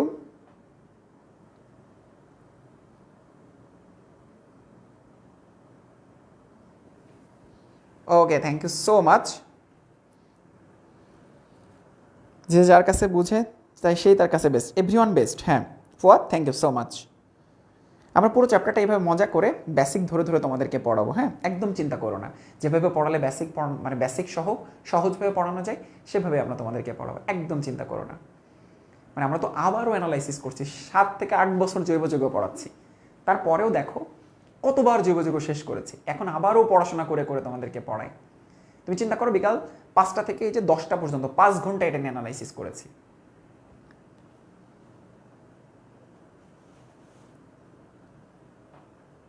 এর বন্দিবাসের প্রথম কোর্স ফ্যান হয়ে গেলাম। অ্যাডমিশনে যে দেখো কোর্সে প্রিমিয়াম একটা ফিল আসছে, HSC 23 ব্যাচ।